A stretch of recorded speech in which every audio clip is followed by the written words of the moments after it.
boy. It'll take a second. It says we're live. We gotta wait for it to mute it. Oh, yeah. Hi, guys. Give us a second. Do. We gotta There wait. we go. Okay. I'm like, will it catch up ever? Hello, everyone. Hi, guys. Give us a second. Oh, I gotta mute it too, huh? Yeah, you do. Do. There we go. Okay. Hi, friends. Hello. Oh, I just took my first sip of wine and it. Oh, you know when you need it. Yeah. You know. Yeah. I'm drinking blue. I already finished my first glass, so I feel good. Oh, I love it. Fantastic. I have a feeling today is going to be one of the days that I'm actually going to get through the bottle. Nice. Oh, In a week. I like that. I like that for you. We all need it. I'll ask y'all then. What are y'all drinking? Ooh. I started off with a glass of wine, but now I am drinking pineapple vodka and orange juice because, you know. You always have the best drinks. I have to say, this sounds good. Julie always has good drinks. Come on over. Jeff asked me, he's like, what are the others drinking? And I said, Julie will be drinking whiskey and some kind of punch. Oh, And then I said, Chelsea will be drinking barefoot Moscato. or almond. California Roots Moscato because it's cheaper. You're not drinking your almond bubbles? Oh, no, I ran out and I haven't been to Trader Joe's. Oh. I'm drinking Sourpuss Blue. That's right. The flavor is blue. Love it. What, is it a wine? It's a blue wine? No, this is sour liqueur. I don't know how else to Just describe straight it. to your sick gut? Yeah. Oh. It tastes like sour blue raspberry candies, kind of. Oh my gosh. Yeah. All right. Mixing that with Sprite so I don't die. Yeah. Good call. But it's 15% alcohol, so. Hot. We stand. Love it. Blue Powerade. Sweet tea, blue Powerade. Ooh. Powerade's my jam. Apple whiskey and Coke Zero. Ooh. Apple whiskey. Sweet tea. Kombucha. Pregnancy. That's fun. Good on you to drink water. Love that. Love that. It's 1 p.m. on Sunday in Australia. Time travel. Oh.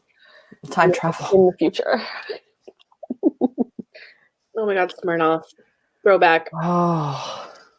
Oh, so many names that I recognize in here. I love it. Mm-hmm. Hello, everyone. Hi.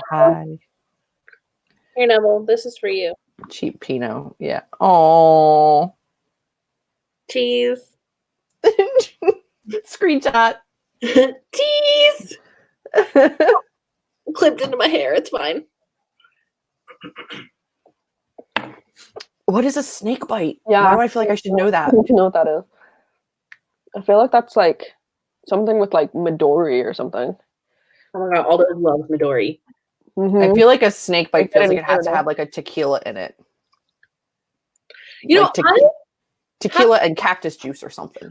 I've been terrified of tequila for years. Years and years and years. I hate it because it just like the smell makes me sick. When Madison came, we went to a bar and like we're just trying to get as drunk as we could before the show.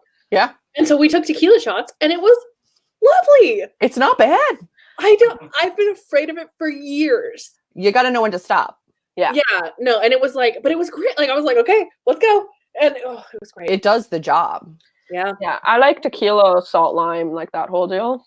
And I find it burns in a nice way. It's not like Scotch where it's like this tastes like a rubber tire. I think the trick is to just not smell it before you Scotch. Yeah, don't smell it. Just drink it and you're like, fine. I could see that. I mean, I'm sure it was just well tequila, so it wasn't anything nice, but it was definitely not as bad as I built it up in my head. Did you drink Cuervo? It was just like whatever. Like we were literally like we called our Uber. Like our show started in like 10 minutes. So we just took like we called an Uber to go from the bar we were at to back to the venue. And I think within like 2 minutes we were just like, you know what, let's just do it. Like let's just get a shot really quick and go. It was great. It was great. It's fantastic. Madison just thinks on her feet. I love that girl. I know. Beautiful feet at the end of beautiful long legs. I'm still trying to find out what a snake bite is. No, turn the volume off, honey. Spider bites, blue tarantula tequila, and energy drink. That sounds terrifying. Oh, but can I ask you for a favor? Actually, can you bring me 2 thick hardcover books to prop up the computer? Thank you. Yeah, that's usually necessary. There you go. I don't think they're tall enough. Ooh, apple pie moonshine. Fuck you up. Listen, there's a bottle of Moonshine. Moonshine is slowly making its rounds to Canada. I feel like it's just finally getting in there. And there's down the like, I don't like wine that often. Like I like it. Jeff and I did a charcuterie for Valentine's Day yesterday, and so we had a nice wine and whatever. I got a little trips, but I like drinking various weird liqueurs. Like that's my shit. And so we like walking down, and it's like 100% proof moonshine, and I was like, "That's fucking that's rubbing alcohol." Yeah, like is if I spritz this on my tongue, is it gonna get me crunk? Like I need to know. I don't know, but always use crunk. Moonshine is Crunk. I prefer moonshine when it's like fruit soaked in moonshine, and then you have a couple drinks and then you just eat fruit and you're like, my mouth is numb. I've never had moonshine. Oh, it's an experience. I would love to try those moonshine cherries. Yeah. I would love to try those. Can't get them in Canada, but I know there's a place. I know you sell them in the States, don't you, somewhere? And in my bumblefuck areas of Pennsylvania, you can get some moonshine cherries, no problem. Okay. I you can take them over the border. So I missed things. Sorry. Hi, everyone. I was on the wrong chat setting. See, Destiny gets it. Fruit moonshine. Snakebite is cider and black currant. That sounds delicious. Alcohol just scares me, man. I did most of my like partying in like late high school, early college, and so now as an adult, I'm just like, I don't want to touch crazy things. Like, yeah, I live for the crazy things. I was older than most of my friends, so plus we lived in a small town, so it was like, would you like to go get blackout drunk on vodka in the cornfield when you're 16? Yeah. So we just like sign me up. Yeah. But that's the kind of stuff we did. So then again, like I was 19 when I went to university, and so I have all these 18-year-old little boppers who are like, it's my first time to the bar, and then like you watch them get like messed up on like Long Island Ice. You go to the bar at 18 in Canada?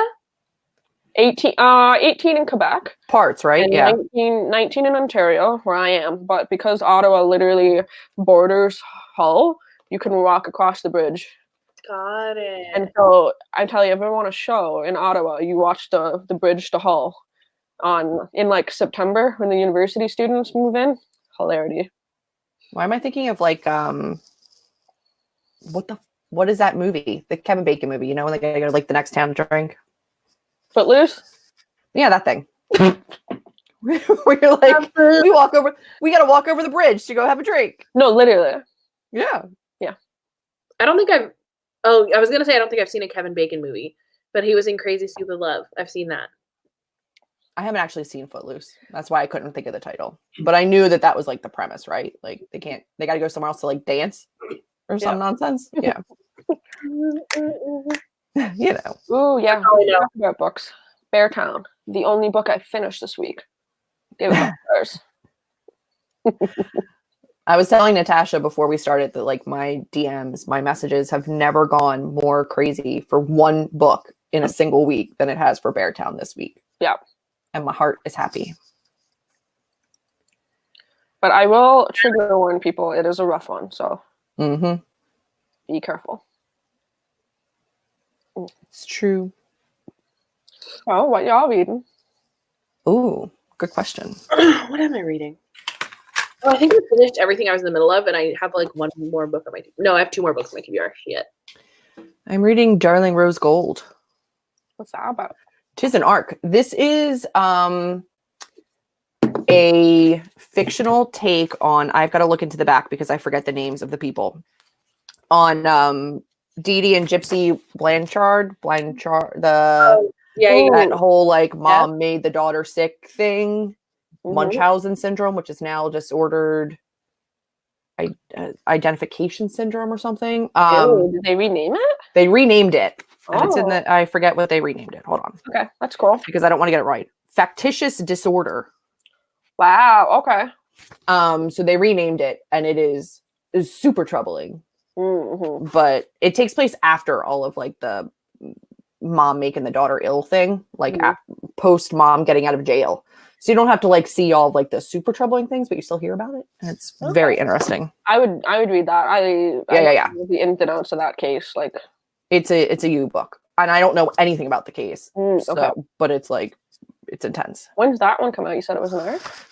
It is. It comes out next month on the 17th. Oh, okay. So soon. Don't let me forget about that then. I won't. Faith, your books. I know. I'm trying to go back and see what everybody's got. I am currently reading. Listen, if I finish 3 books this readathon, I'll be happy. I have tomorrow off, so I'm gonna literally do nothing.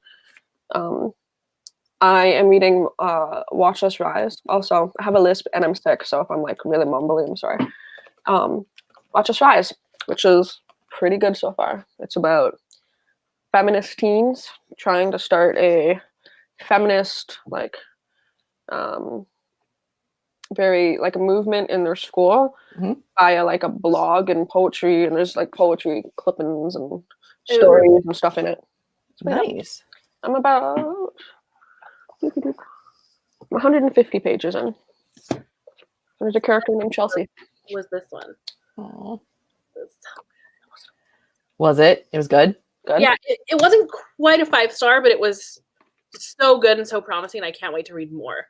I kind of like that though, where you're like, I see. It's hard sometimes when there's like an out of the ballpark debut, and you're like, ugh. My biggest issue with it is that it's a Grease retelling, and obviously most of the romance takes place before the book, and so it's a lot of tell and not show, and I just would have wanted a little more show, but it was still like very good, very very good. Cute. Comes out on March 3rd for anyone who's interested. Nice. I read a lot. I read a lot this week. But you also, we both read Chelsea, right? Be Not Far From Me? Yes. Each one. And for the first time, we unofficially buddy read something and both didn't hate it. It's because it was unofficial. It was unofficial. If we said we were actually going to read something together, we would have both hated it. I don't know if Only Mostly Devastated is going to have a sequel. It didn't end like it needed one, but I could imagine there being more with the side characters, but I'm not sure. I'm going back, and we've got A Madness So Discreet. You can call that contemporary. That's fine. That was a good one. Darling is living up to the hype. Becoming Michelle Obama and The Hating Game. Ooh. Mm-hmm. Ooh, Monty, that sucks. I loved Chloe Brown, but it also like now that I've stepped away from it, I don't remember a ton about it. Like I really loved it at the time, but like coming away from it, I'm like less enamored, I guess. Oh, I still love it.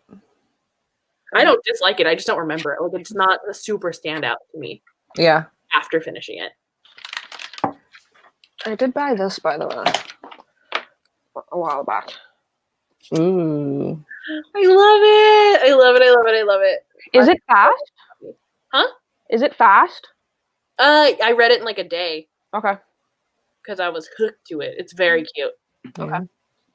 I might need this, honestly, after Beartown and this sort of like punchy feminist.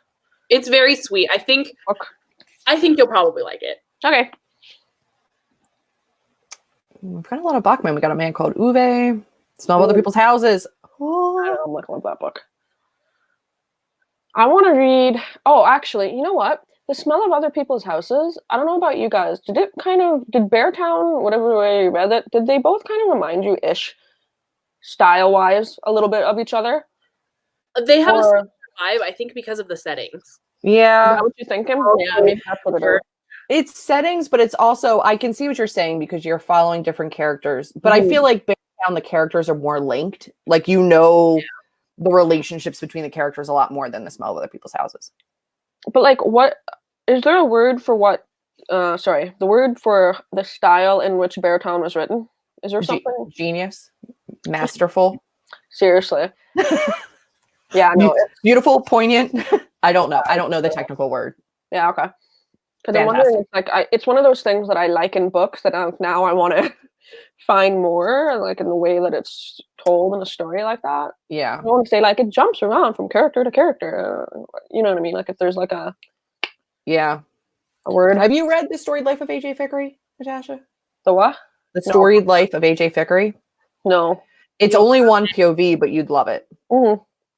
It's so good. So underrated. Yeah. Okay. Although, I mean, it was hyped back in the day. Like, everyone read it back when it first came out. One of you guys mind writing that in the chat so I can... Where the hell's my phone? A lot of people are in there reading it, actually, which is good. I'm glad. I cried. Actually, make a list of recommendations because I always am like, that one thing that you mentioned briefly. Mm-hmm. And then I never... I'm trying to catch up. Ooh, maybe I'll do a book haul today. I haven't done one in a long... Like, I don't really buy books a ton anymore. I bought my first book of the year yesterday. What was it? It was a book on writing. Oh. It was not. And then, Julie, you said to read what? A Man Called Ove. Oh, read My Grandmother Asked Me to Tell You She's Sorry before Britt Marie. Okay. Because I have both, so. Yeah. Okay. And then what's that current book you're reading with the Gypsy Rose one? Yeah, Darling Rose Gold. Okay. When does that one come out? March 13th or March 17th. Got it. Is intense. Look at me actually being a booktuber. I know. How are you doing on your arcs, Julie? I read a couple this week. I read two graphic novel arcs. I read 8 Perfect Murders and Be Not Far From You, me. And now I'm reading Darling Rose Gold. I'm getting through them, but I have 80. I'll never read them all. So, I prioritized like what I'm super, super stoked on by month, and then what I will use as backups by month. But like, I'm trying not to let it overwhelm me. I wish that I could convince my brain to let me read like what I want of the art, but I have to go in order. And like my dad just came and installed shelves in my room, so like I have them all in date order. Oh, nice. Above me. Well, it's great. I love it, but I'm just like looking at them, and it starts over there and it ends over there. Like, I have a separate little section for ones that are sent to me directly from the publishers or that I've requested from publishers. Yeah. And I will read those without a doubt. But in terms of like ones that I just randomly picked up at ALA, I'm letting myself like mood read within the month. We'll see. Yeah. We'll see. I don't know. I realized that I might not be an arc person.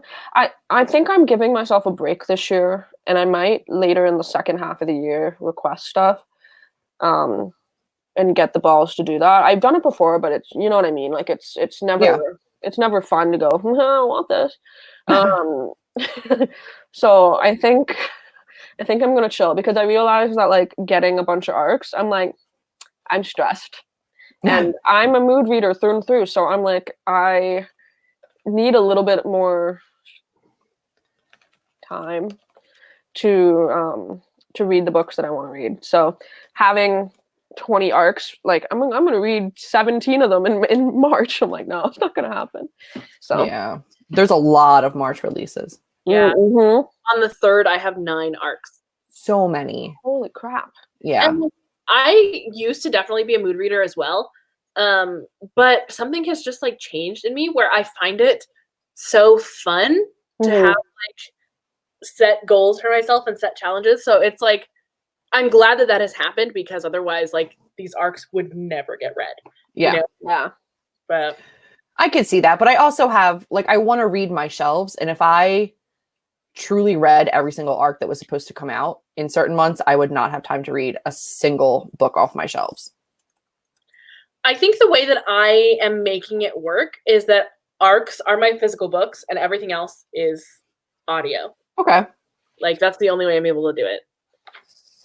That's the way I'm sending you the mojo. Yeah. I wish I had as much like dedication and motivation to like be creating content right now as I do to actually reading. I've been reading so fucking much, but I just like ever since ALA, like I just want to do nothing. Really? Like, even read? No, I want to read. Like read is all I want to do. But I'm just like, I don't want to edit. I don't want to do anything. Yeah. I read like 15 books in January. I love that. And then I've been motivated to read, but then also I got sick, and then I had to take on a crap ton of hours at work while sick because of my coworkers had a family death, which is sad. She's okay. Well, not the sister, but anyway, my coworker's okay. And so I had to kind of like buckle me belt, you know. I'm like a pirate. Right, I had to buckle me belt. Get them shoestrings going. Got it. Yeah. And kind of team player, whatever. Anyway, so I'm exhausted, and so this ContemporaryAthon was, it had every chance of being a winner. Yeah, it happens sometimes. It does. I feel like shit about it, but no, you can't. You really can't. It was funny because I never did my stats video from last year, and I keep a lot of stats every year, so I just threw it into my vlog for Friday, Saturday, Sunday. So I just went over them today, and looking at the breakdown of how many books I read each month, the number jumps so drastically for September and February for like when we do the readathons, and I'm like, oh, and then like December was like 41 because I read like 25 short Santa eroticas, you know, like, but if you take out my like Kindle Unlimited reading, it's always February and September when we have the readathon, because I'm like, I will not fail my own damn readathon. I will make it happen. I'm taking the L this time. I'm giving myself a break. Listen. Yeah. You gotta do it. Yeah. I'm not failing books wise, but I'm failing content wise and hosting. I'm failing both, my friend. Which is like just March will be my month, and then Animal Crossing will come out, and I'll be like, see you in 6 months, folks. Not a single person is upset with us, dude. It's fine. I am marginally nervous because I've committed myself to reading A Little Life next month. Okay, when I have it, I want to read it. I want to cry. I'm ready for I haven't set a date yet. I don't know what works. It's like not even like not even crying. Like it's going to take over your life. No. I read that book like I don't have time for that. And it took like I read it every spare moment I had. It still took me like 6 days of just crying. Oh God. It's rough. Yeah, I mean, I'm nervous for it. I remember reading the synopsis for it, and I don't remember all the details, but I know I remember I read half the synopsis, and I went, that's enough for me. I haven't even read the synopsis. There isn't even really a synopsis. Like, there's not, like, there's not really a plot in A Little Life. It's just about the characters. Okay. Which is fine. I feel like I love. After reading to Bachman this readathon, like I get it. Like I'm okay with slower character-driven books. Me too. It's gonna hurt. It's actually like it's going to be physically painful. Oh no! I remember, and I don't cry a ton in books, but like when I finished A Little Life, I was racking with sobs, like for hours. Okay. Hours. Great. I had to go bath to like cool myself down. No. I love that for us. We got to vlog. At least try to vlog this or something, because I know people are gonna want to see it. Yeah, obviously, all of the comments on my first 2 vlogs of this readathon have been, "Where are the tears?" So I know people like to see me cry. I'm not a cute crier. I don't know why you like to see me cry, but a Little Life is actually a gift from Chelsea. So like, this is gonna hurt. It's gonna like I was just wailing. Like the last book I did that for was oh no. I mean, I've shed some tears here and there, but the last book I cried was, what is the Taylor Jenkins Reid book where it's the two, it's picking between her supposed One True Love. One True Loves. Okay, it's not even you can't, not even close, Natasha. Not even close. I know that, but like it was something about, but like, and I read the whole thing in the tub to the point Jeff heard me crying downstairs and came up and was like, "Are you okay?" And I'm like in the tub, like, "I love you, bro." Like, wept. I don't know. I don't know if it was just a moment in time that I needed to read that or what it was, but like I was a fucking mess. Can we read it early in the month so that like I can recover? Yeah, whenever you want, I'll read it. Before Animal Crossing. So when does that come out? The 20th. Oh, that's fine. We'll do it before that. Oh, I'm nervous. Okay, we'll figure it out. We'll talk, Natasha. We'll break it down. Okay. Chelsea, how quick does it read? Like, should I do shorter breakdown of pages or longer? I remember reading for hours and reading like 50 pages. Oh no. I remember reading it at every spare moment that I had, and it still took me like 6 days. Okay. So I'll do shorter. Yeah, like maybe like 75 pages or so. Just for like our own emotional health, like maybe don't push too much each day. I have a feeling that you're gonna get to a point where you're just gonna want to finish it. I always do that, so that I'm not surprised. If I need it. I stick with it for a couple days, and then I'm like, I'm just gonna finish this book because I need this to either be over or I need to know what happens or whatever it is. I still can't even believe I read it.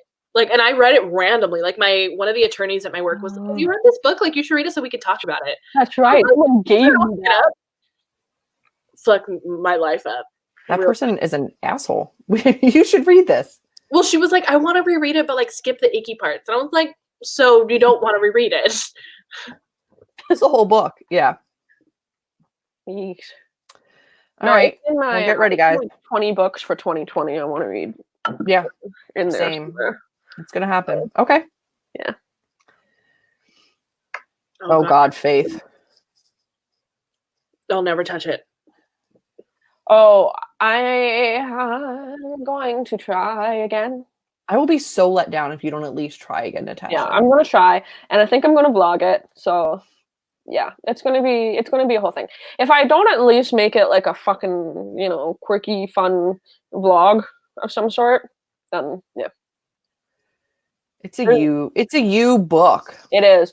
And the thing is like I was enjoying it, but I was also like, I mean, I'm not as sick this time around as I was when I read that. You were sick. You guys both were. You guys both got really sick at the same time. Both. March. Yeah. Yeah. That was hell. I will say it again in the live show, just for anybody who's interested. If you have any interest in House of Leaves, but House of Leaves intimidates you, Teeth in the Mist by Dawn Kurtagich is like the YA version of House of Leaves. So if you want to like step a toe into House of Leaves, try that book first. Okay. I don't know. I just have so many books I want to read. And it's so funny. I made my card of like 20 books I want to read in 2020. And I mean, I'm not going to lie. I picked it like one day, I just looked at my shelves and went, these, and I gathered. And then now I'm stopping and I'm looking. I'm like, you want to read all of these? Dipshit. I keep trying to like cull my shelves and like only keep what I really want to read. And I'm like, I want to read all of it. Yeah. So I'm trying to be good about spending. Yeah, I like a lot better this year. Obviously, like with ALA and stuff, like I am in a place where I don't need to be buying books. But also I feel like I haven't bought books in so long that I like want to buy books. I actually have bought 3 books this year, which is more than like it's a good chunk considering how many I bought last year. I bought Tweet Cute. I bought the Australian edition of King of Crows, and I bought Heartstopper Volume 3. There you go. Those ones, like, they had to happen. I do want those. Well, I want King of Crows, which I have not read yet, but I've got to wait. I mean, you know me. We had a whole discussion. I'm waiting. We'll see. Yeah. King of Crows was interesting. I do want Heartstopper. I gave it an emotional 5 stars. I don't know if it's actually a 5-star. I do that sometimes too, and I just kind of let myself do it. I'm like, it's one of those in the right moment kind of things, Yeah. When I reread it, I'll give it a more accurate rating. I think I just like was so swept up in what was happening, and now that I know the way that it ends, I'll be able to be less stressed rereading it. Yeah. And there you go. Better judgment. I'm only counting full price books because I feel like if I'm at the thrift store and it's like $4, it doesn't count. Fair. Okay. I'll allow it. In my mind, it doesn't count. So full price books, I've bought also Tweet Cute, and then I bought that book Layover Land because I was like, I want that. I like good things. Thought it was good. And then I spent gift card, which I also don't count. Yeah, no, gift cards don't count. Gift cards don't count. So I think really Cracked Up to Be by Courtney Summers. What do we think? Which one? Cracked Up to Be by Courtney Summers.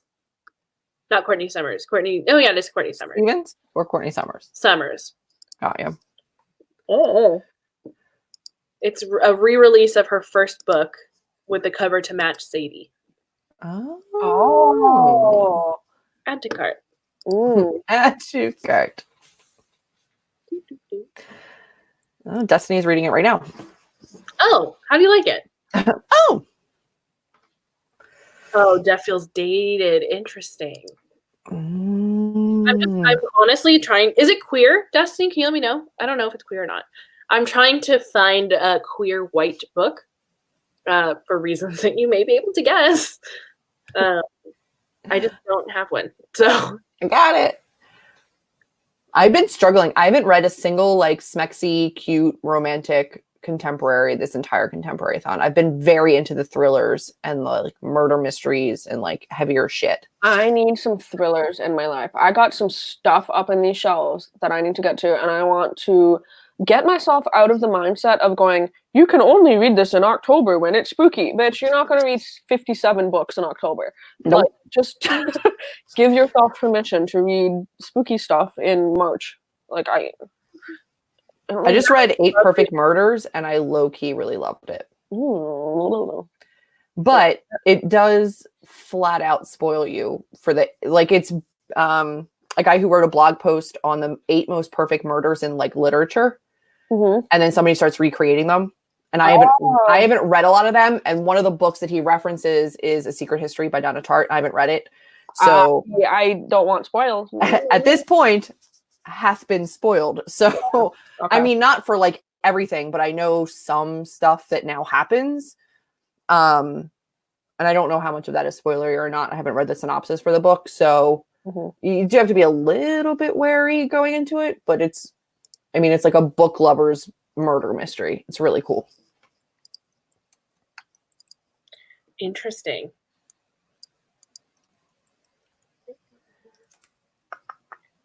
Also, hi, Heather. Hello, everybody. Sorry, I'm trying to catch up on the chat. My brain. Please don't read The Secret History.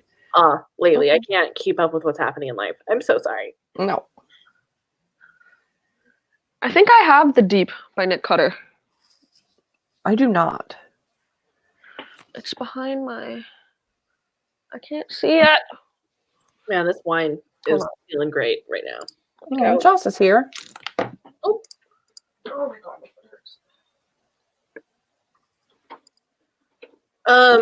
While she looks, I was looking at books that I've read recently. I listened to the Jessica Simpson audiobook. It was great. How'd it go? Was it? So good. It was so good.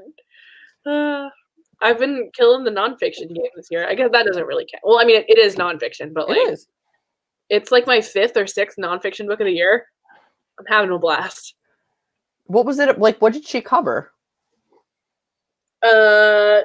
Everything. Oh, okay. Like, she really went into everything. There was a lot of about John Mayer, though, which I was invested in. I was like, thank you for giving me this insight. Oops.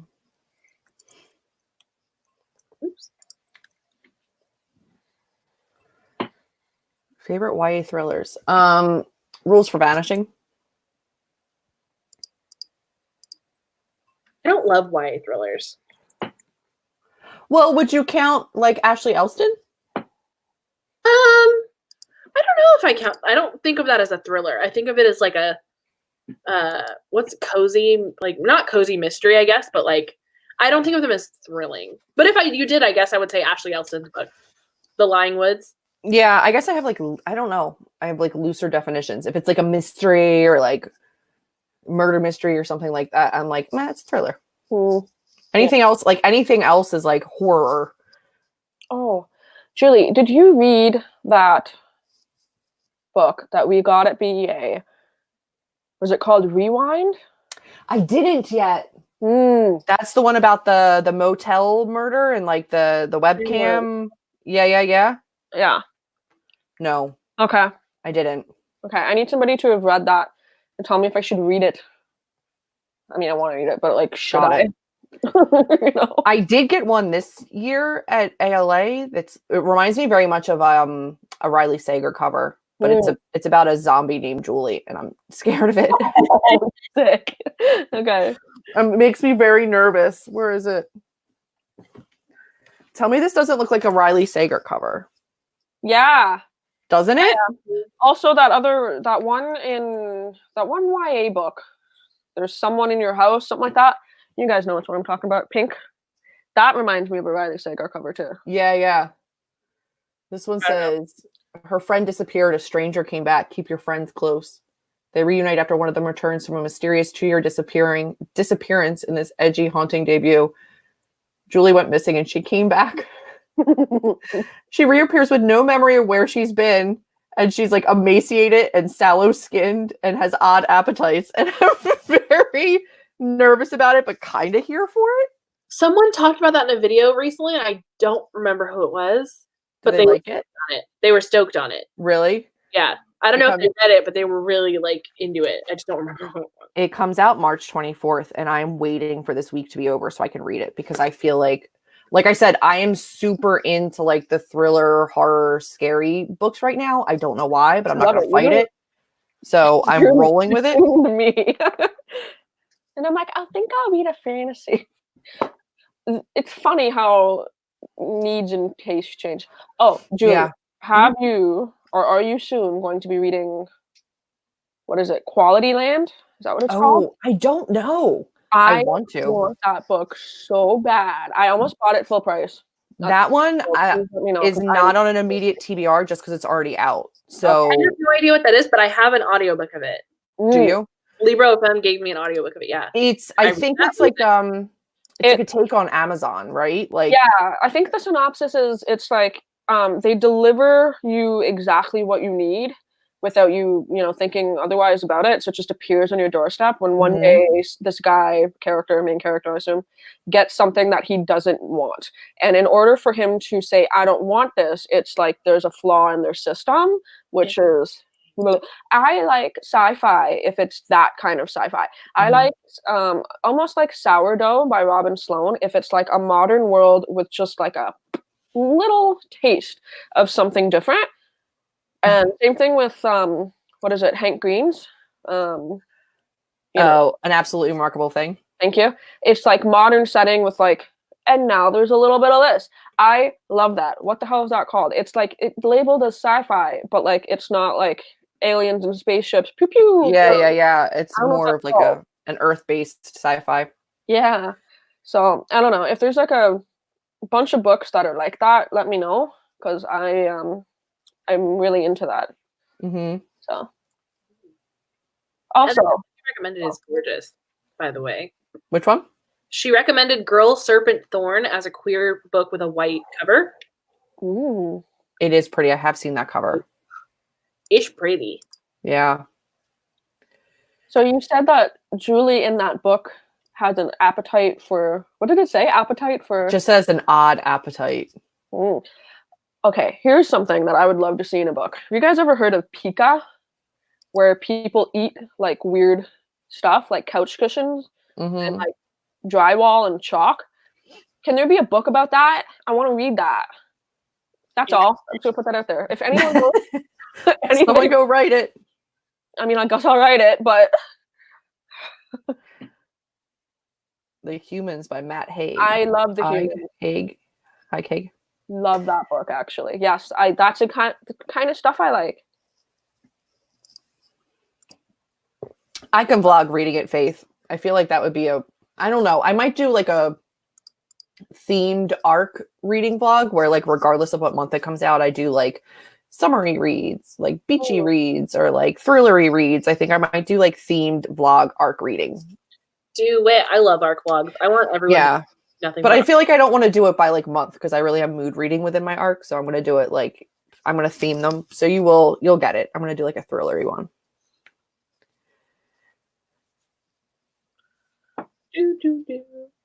Chelsea, have you had The Meaning of Birds?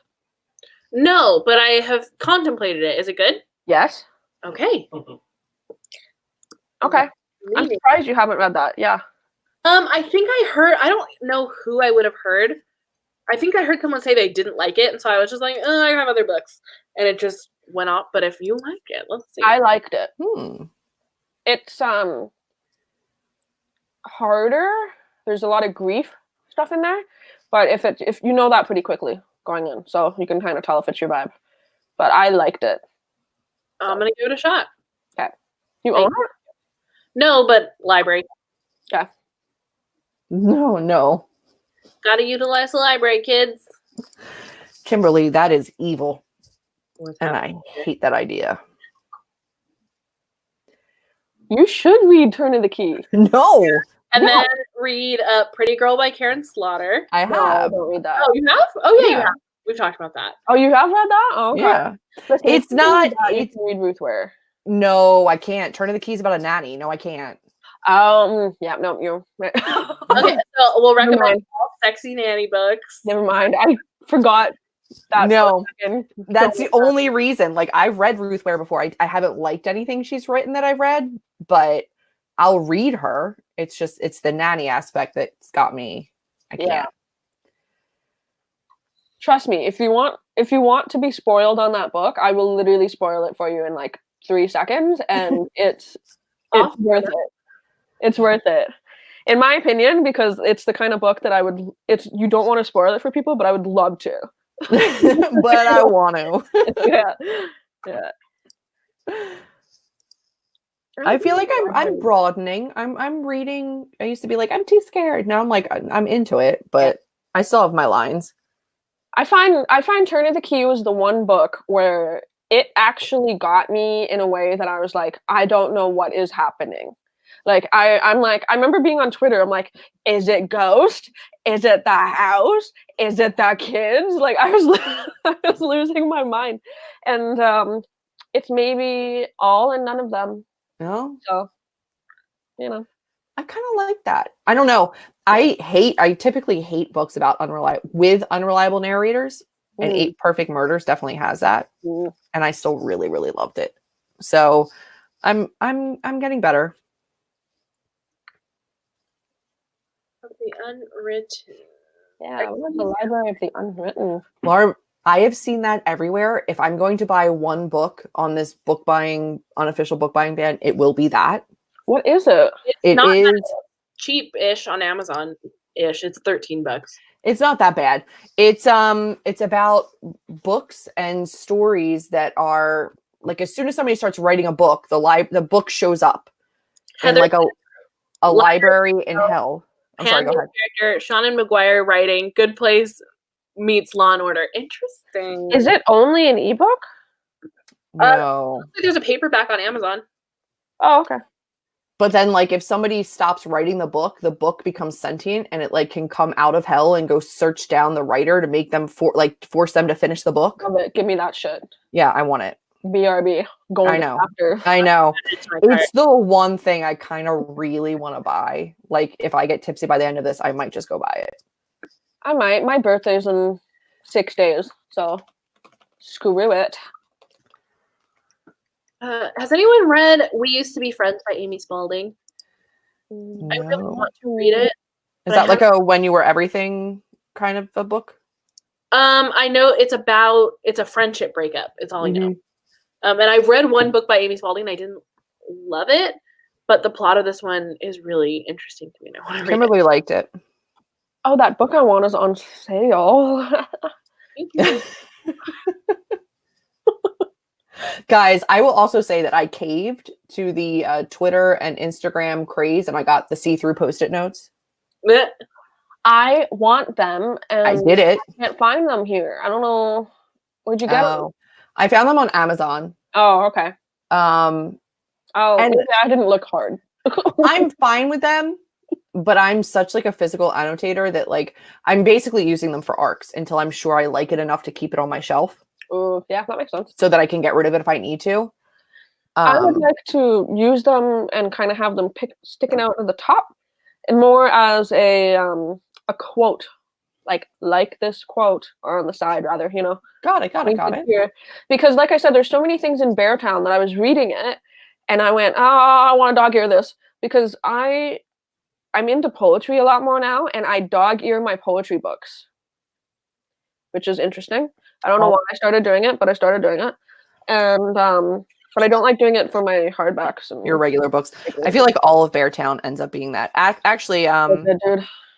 Madison Mary said she was sending me screenshots. It's the first book she's ever annotated. She was like, I can't not. Oh, really? Yeah. Okay. Cool. I was very proud. I was like, proud little mama. No. Do I have like 2 books or 3? We'll wait. We'll sit on it. We'll sit on. We'll save it. What has been everybody's favorite read so far this week? I know we've kind of gone over what you're reading right now, but like, what's your favorite read that you read for ContemporaryAthon this round? I'll avoid that. I've read one thing, so. Well, 5 stars. I got news for you. You could have read 8. It would still be Beartown. So yeah, probably. Honestly, probably. I really liked Be Not Far From Me, like a lot. Mm. But Only Mostly Devastated is probably a close second. Like these 2 right here. Yeah. Are my top 2, I think. But also Black Girl Unlimited was so good. This Train Is Being Held was so good. The only one I haven't liked is Things You Save in a Fire. Everything else has been 4 stars or higher. I'm bummed about that one because I've heard a lot of people read it this week and not love it. It was not good. Like it just wasn't good. Yeah. No, there's no ifs, ands, or buts about it. Like, Nope. And it had been on my like wish list for a little while, and I was like, I'm gonna take it off. It was just very like.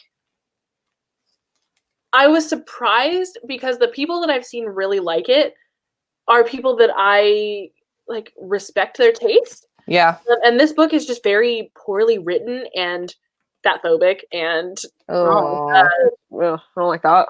Very like not like other girls, and it's just next. Nope. Beep, beep, beep.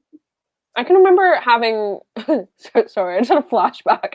I can remember being in what am I trying to say? Being in the girls' washroom, and there was this girl. Oh my god, I remember. Oh, I don't want to. Fuck it, I'm gonna drag her for like 2 seconds.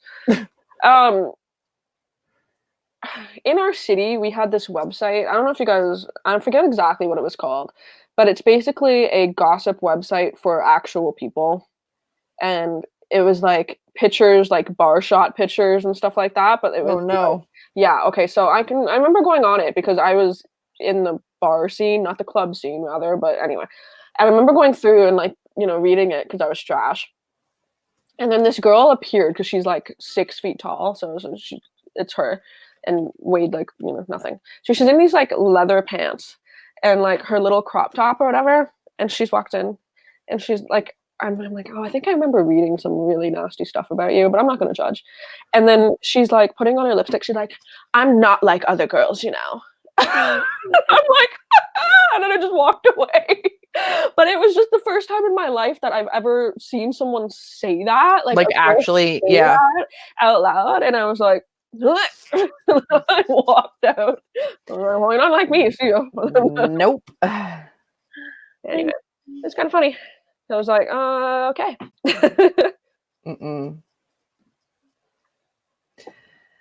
Sorry, Dot's sleeping right next to me, and I'm just like, no. It reminds me of that TikTok audio that's like trying to find my friend in the crowd. She's just like every other bitch. I love TikTok. Anyway, I've been wasting a lot of time on TikTok. I have not, but I've had a lot of people recently like sending me. Can we talk about TikTok links? And I'm like, 3 minutes. Not talk about TikTok because I could talk about TikTok for fucking ever. Okay, I'm gonna talk about TikToks for 10 seconds. The amount of thirst trap that Trevor Wagner provides me in my life. I don't know if I know who that is. I don't know who that is. He's 22 and is the most in my opinion, might not be everyone's type, and that's fine. The most beautiful human boy I've ever seen. Oh, And I see who this he person knows it. He knows it, and he posts thirst traps on purpose. But I started watching him on Twitch, and he's just like a goofy 22-year-old boy. So I'm like, you're so hot that you might as well make thirst traps. That kind of takes a level of humor, and I like it. So He's surprisingly thick. What's his full name? Here, I'm just gonna Trevor leave Wagner. Instagram in the chat. Oh, I love him a I've lot. never seen this like person you before. say it, and I'm like, oh, okay, but I only see Trevor Noah in my head, who I also just really fucking love. But look at this guy's tushy. Like, Double butt? Picked up on Thursday afternoon, hella ass. The sun is still shining, so yeah, I mean, I get I it. love him a lot, guys. I get it. Thank you. Like, I re-downloaded Snapchat. I follow him on Twitter. He I'm has subscribed to his Twitch. really I have a good problem. facial structure, man. Look at his butt. It's like Let's be honest. Look at his butt. I can't see his butt. I'm not on TikTok, so I'm just looking up like Google images. The one of the audio where he's like, it's like that stupid song. It's like, I'm daddy. And I'm like, Yeah, I'm not downloading TikTok to look at somebody's ass. I linked his Instagram. He has a picture of yeah, okay. his body. That I'll look at. He's got a cute little tushy. Y'all are welcome. Happy Valentine's Day. I do like a booty. Obsessed. I Like, I'm am- like, I'm not wanting to stay over right now. Hello. I fallen into a thirst trap. I'm dehydrated. That is a butt. Yeah. Yeah. Okay. Uh-huh. Okay. If that doesn't make you download TikTok, I don't know what will. I love when I'm still not downloading it. I love when people like delete all of their Instagram photos and they're like, I only have 17 pictures, but 78,000 followers. Yeah, like, he deleted a bunch of stuff and said it was because it was when he was in a rough relationship and he got out of the relationship and got really hot. And so he deleted all of his old pictures. So I'm sorry, but I'm really hot now and I don't want the proof that I wasn't at one point. but he does put like his old high school pictures and when he was a kid and he was like a chubby kid and stuff. Like he grew into that fucking face and ass. So like I mean listen. And he worked out for like 6 years to get that body. So I fucking appreciate it. I'm obsessed. Can you tell? Hi, chicken legs. I know Well done. life. Well done, sir. I have a problem. I'm doing well. I have a problem. Anyway. Oh my god, sorry, Dot is just so cute. It hurts. No. My baby. I cleared out my art cart, obviously, to put everything on the shelf. Yeah. I put a blanket in the top, and she's just like truly living her best life, and it's very cute. It's just a little catty now. My little girl. She's so cute. My ladies, don't mind me. Love it. Fuck, I don't know about y'all, but I have been fucking struggling. Oh. All I want to do is nothing, is the problem. I just don't want to do anything. I get it. Breath of the Wild is going well. Aldo and I are playing it together. Well, he's actually playing right now. But he's doing all the like hard stuff that I don't like doing. And I'm like walking around collecting fruit and having a blast. Can you ask Aldo then if you think Jeff would like it? Because yeah, I need to know. Do you think Jeff would like Breath of the Wild? It just depends if he likes direction or not, because this isn't straight. It's so open-ended to do. Does he like open world games? Does he like, He or plays does he like prefer to have a path? 400 hours of Skyrim, so Yeah, he'll probably. Well, then yeah. If you're someone who Destiny and stuff, so weapon degradation and okay. weapon breaking. I don't think that that's as big of an issue as for some people it is. Oh, okay. Well, if he doesn't like that his weapons break, I didn't think it was. Okay. I don't think he'd mind. He's played some Zelda. Because here's the thing, I bought a Switch in September. See you never money. I played it for like a month, and then I went back to work and all that stuff. And I just bought the Animal Crossing Switch, so I'm like, see you later, money. So Jeff is getting my old Switch as his birthday present. So that's what it is. And I'm like, I have 2 Switches now. So Jocelyn, you get it.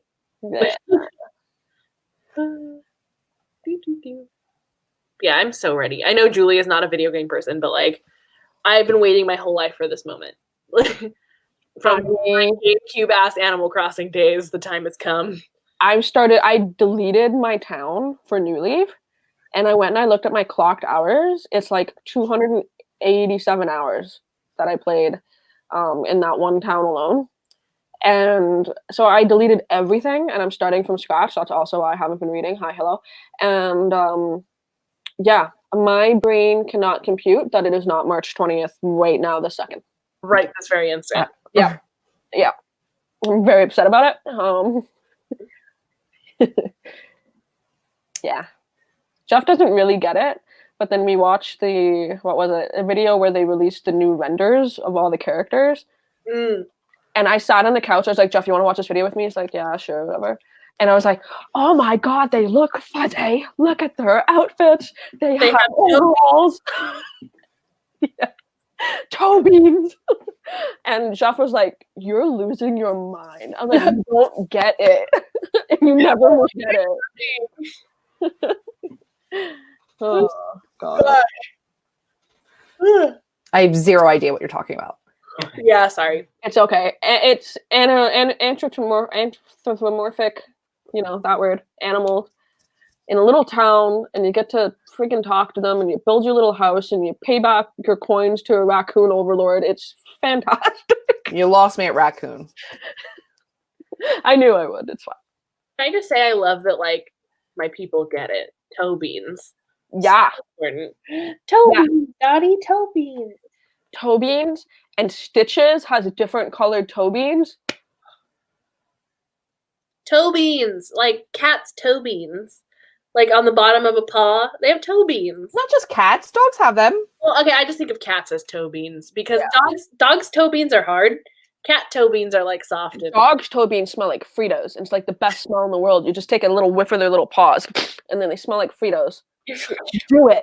You find a dog and you smell its feet. They do have Frito feet. They do. I'm good. I'll take your word for it. I'm not a huge They dog. do. You find a dog, Chelsea. No, dog. Do your toe beans smell like Fritos? Are you trying to say that I'm like wildly in debt, Amber? I don't know how to take that.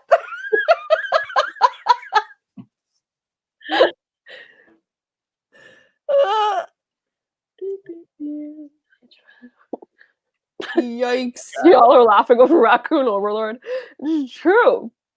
I'm with you, Monty. Oh, God. I get it. I get it. Aldo's really, like, in regard to the Switches, he got his Switch the day the Switch first came out. Like, he went and waited in line and got, like, one of the first Switches. And now he's just getting the new cute one. Yeah, it's horse shit. Don't be mad. Oh, shit. Hi, Duty. You're so cute. Oh, I do. Of course I do. But a huge part of the game is paying off your debt. Oh. Yeah, like that's So, to Tom Nook, who is a tiny raccoon, he has his nephews, People Timmy, don't know about him, but and Tommy. interest-free loan. You know how rare that is? yeah, he's an okay guy, Tom Nook. He's all right. He's an okay man. Uh-huh. Let's You know talk about books. What are we doing? Yeah. It's ContemporaryAthon. My sister sent me a Snapchat today of her. She was walking her dog, the dog that I was with when I was attacked by the rabid raccoon. And she was like, there's just a dead animal laying across a branch. And she was like, it's not bleeding. It's not nothing. And I'm like, then that's rabies and you need to run. And I was like, it died from rabies. There's no wounds. And she was like, there's no wounds. It's just dead. And I'm like, I was like, it's not by the road. She was like, mm-mm. And I was like, get the fuck out of there. Fucking rabies where you are, period, all the time, everywhere? The county she lives in is like the highest concentration of rabies in like the area. It's not good. No, it's not. And like people laugh about it. And I'm like, dude, I don't think you understand. Like it was traumatizing. I'm like, And now there's like a fox in the area that I work at that like is stalking me, and it sounds funny, but it isn't. Like it's not afraid of people. it's not funny. It's not funny. They're like, it's not afraid of people. It's not afraid of cars. Have It you like, seen Fleabag? huh? Go watch Fleabag. No. Foxes are good. Listen, you say that, but I'm like, it's out during the day a lot, which I know they can be, but it like walks at me. And like, even when a car's coming, it's just kind of like, I'm still coming for you. And I'm like, I don't like it. And then it like went into the brush and then it just like stared me down. And I'm like, I don't know the appropriate action here. Do I lock eyes and show it I'm dominant, or is that going to enrage it? Like, I don't know what to do. It might be people friendly though, because we have foxes in when we went to PEI, like Prince Edward Island in Canada. There are foxes near the campground. Is it like, are you near a campground at all? No. Or like someplace where?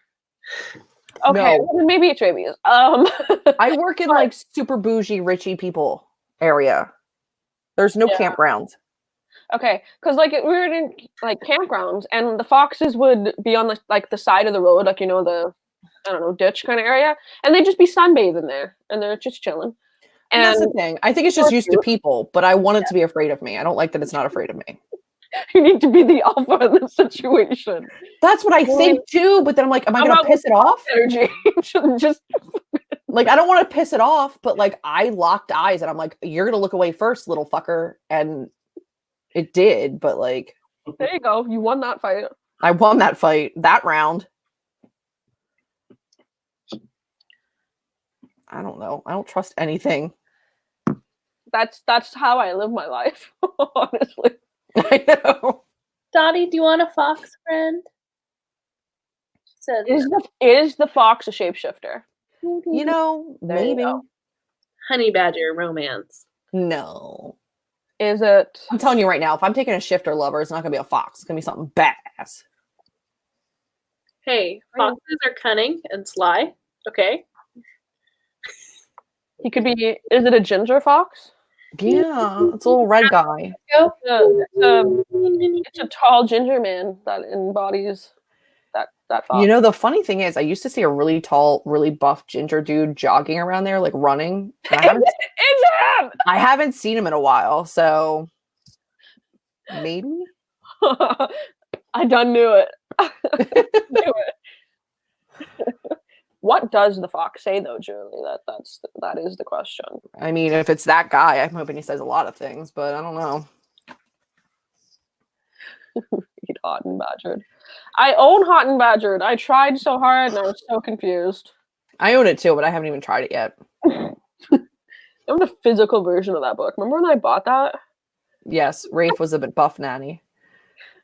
I feel like I need to like hide behind my book because I already can't stop yawning. And it's only 7 p.m. my time. I've had like 4 shots of this crap, so I'm like, we've been here an hour. I don't think we've ever called it in an hour. I know. I've just been like, I woke up, my body woke up at 7 on the nose because we had to go grocery shopping because my family was coming over and I had to make food. And I just like am on edge. I'm just a mess. I've talked about this. It's fine, but I'm a mess. What did you make? I made a big old cauldron of chili. Mm. And fresh. Okay, do you know what hominy is? Yeah. Okay, is it good? It's flavorless almost. It's just a portal, or not a portal, but like avoid it. It's a vessel for the juice of pozole. Okay. The juice. Did Aldo just scream avoid it? But hominy and Aldo hates I hominy. had never heard what the hell it was. And then I can't find it here anyway. So I've only ever had it in pozole. Like I've only ever had it in soup. And yeah, I is that soup like good? it. How do you Yeah. put it again? Yeah. Pozole is really good, but you have to dress it up. Like you have to, it's kind of a basic soup.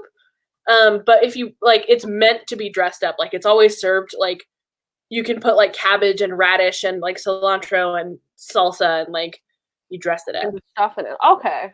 Because I saw Julian make a recipe for it and I was like, what is this soup? This looks so good. Like I want that. His was similar, like his was decently, like he did a good job making it vegan. Yeah. You know, it's meant to be done with like a huge, like, is it pork shoulder, right? It's pork? It's pork. Yeah, like a huge pork shoulder and like, oh, I don't like menudo, but it's always good. I mean, I wouldn't make it vegan anyway. That's the first time I saw the recipe, and then I was like, I have no idea what this flavor is like. So I kept asking, like, my one coworker her dad's Mexican, and she's like, I have no idea what it is. We have pozole every New Year. Like every New Year's, we have pozole. Okay. It's because it's like kind of it's not involved per se. It just takes a long time. Okay. Because like if you watch Julian's video, like he didn't have to cook it as long because he didn't have like you're supposed to cook it until the meat falls off the bone. Oh, okay. And so it absorbs all the flavor and like okay. It's good. Like I don't know how to explain it. It's not spicy really unless you make it spicy. Mm-hmm. It tastes like a meat soup. But I'm also very used to like Mexican food. So like a normal flavor. I just love like new food and stuff that I've never experienced before. So like that was one that I was like, I don't know if I'm gonna try this. But like I think I'll probably do like a more meat-based one if I were to like make it or something, just because I don't need for it to be vegan, so I might as well make this close. I'll get you because I know Jeff likes to cook. The woman that I lived with after high school, we go to her house every New Year's and she makes it. Okay. I'll give you her recipe and you guys can make it. Ooh, that would be great. Yeah. But you have to find hominy. So yeah, we'll try to find it. I'm sure there's somewhere. Like I just haven't seen it. It's not something that or maybe I'm just missing it or something. I might have to go somewhere to get it, but that's fine. Cool. Anyway, hominy break. Yeah. Okay, let's talk about books. We're talking about gnomes in the side. Does anybody? Comedy.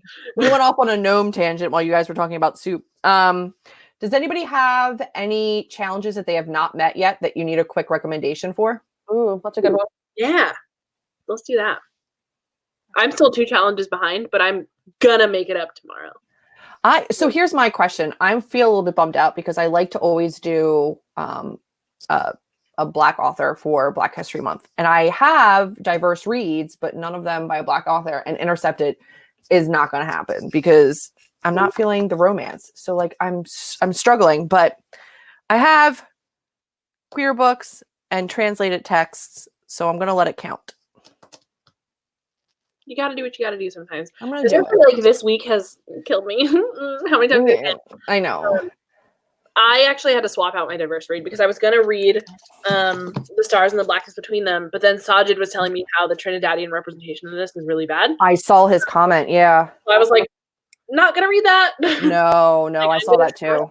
Not only a reviewer that I trust, but like a friend that I trust, Yeah. Yeah. I have to do like all the challenges tomorrow, so I mean, I've done a new to me author and green, and recommended technically by somebody. I mean, technically, it could be diverse. It's a translated text from another country. I mean, yeah, but then if I will finish this tonight / tomorrow for sure. This is Watch Us Rise. This has an illustrated cover. It has, I believe, one of the co-authors in this is Black. So I want to, at the very least, I think one of the main characters in that is Black too. Yeah, that too. And it talks a lot about race and stuff like that too. So, so yeah, I'd be happy to do that. And then what else am I missing? Dark, which is Beartown. I don't remember. I might have gotten all of them with 2 books. What have I done? Okay, I read The Year We Fell from Space, which was my darker, hard-hitting. I read Only Mostly Devastated was my illustrated cover. Be Not Far From Me was green. Things You Save in a Fire was new to me author. Black Girl Unlimited was my diverse. And I also read another book, This Train Is Being Held, and I don't know what I'm going to use that for. But we'll figure it out. Maybe no, it's not a backlist or recommended book. We'll figure it out. I feel like Rocky likes that book. Maybe that'll be my recommendation book. Yeah.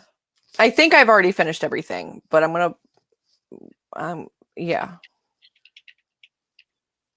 Beartown does cover a bunch of them. I'm happy. It covers a lot, Natasha. Yeah. Okay. My doggy, you're so cute. Yeah, I made a comment that I'll say. I feel like a lot of manga could be contemporary. There's a ton of manga. A lot of it. So I'm trying to think about really short contemporaries that we can recommend to you guys. Like if you have a poetry collection, maybe. contemporary poetry. Honestly, I read 2 of Amanda Lovelace's stuffs. Yeah. And it was so good. I cried reading poetry. Like that's saying something. And I loved it. So very, very heavy on trigger warning though for like a lot of stuff. And it's right in the beginning of the book. So I really respect that actually. So I love I'm gonna do a little sidebar. I love first page, boom, trigger warnings for what's in this book. I know some people have issues with it. I have seen it now in a couple books that I've read, and you know what?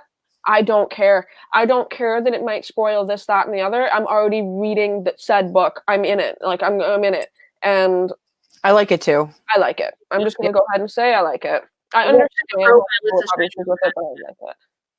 Pardon? What Kind of Girl by Alyssa Scheinmel had a trigger warning in the. It was great. Yes, it did. Yeah. Did you read that? Did you finish it? It was good. Yeah. Wasn't it good? Yeah. I liked it. I liked that one a lot. It was very good. Amanda Lovelace has a new one coming out next month. I've only read her first one, the princess one, and the witch one. I need to read the mermaid one, and then I know she has some other shorter, smaller little ones. I want to pick up all of them. I kind of took a risk, and I got like the box set of her 3.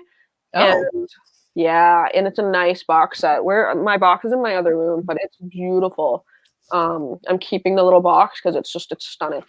And yeah, I took a risk, and I like them a lot. So I love that for me. So those are always fast. Yeah. Yeah, I realized that I like trigger warnings, and I'm starting to like just open up about it now that like I need it for certain things, and love it. Yeah. So I'm very lucky in that I don't really require them for very many things aside from terminal illnesses and sicknesses with a father and or spiders. Other than that, and like you're not going to get trigger warnings for spiders. So I mean, trigger warnings for me, even for the few things that like for me it's like grandmothers. Yeah. And, like deter me from reading a book. It just prepares me. It just lets me know. Like, I know what I'm getting into. And there's certain times where I'm like, I can't read about dementia or a grandparent or a sick father right now. You know, like there's certain times where I need it, and then other times where I'm like, I'm cool. Thanks for letting me know. Yeah. But in general, I think they're valuable, and then they, serve a purpose, and they should be there. Yeah.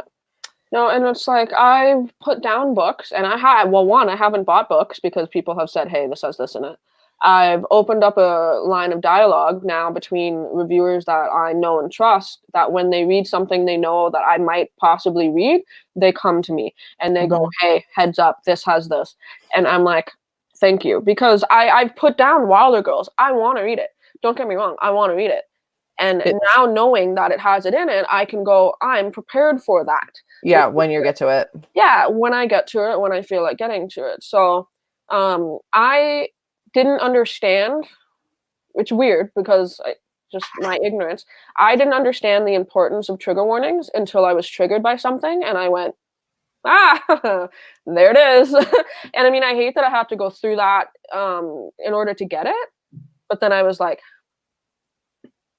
yeah, I get it. Like, even not always, like I don't really need them for most things. And even if, something comes up that I don't love reading about, it's usually, I'm fine, Yeah. But there's a reason they're there. There's a reason that they're included. And I'm not the only person reading the book, like it's important to take care of yourself. So I'm for them.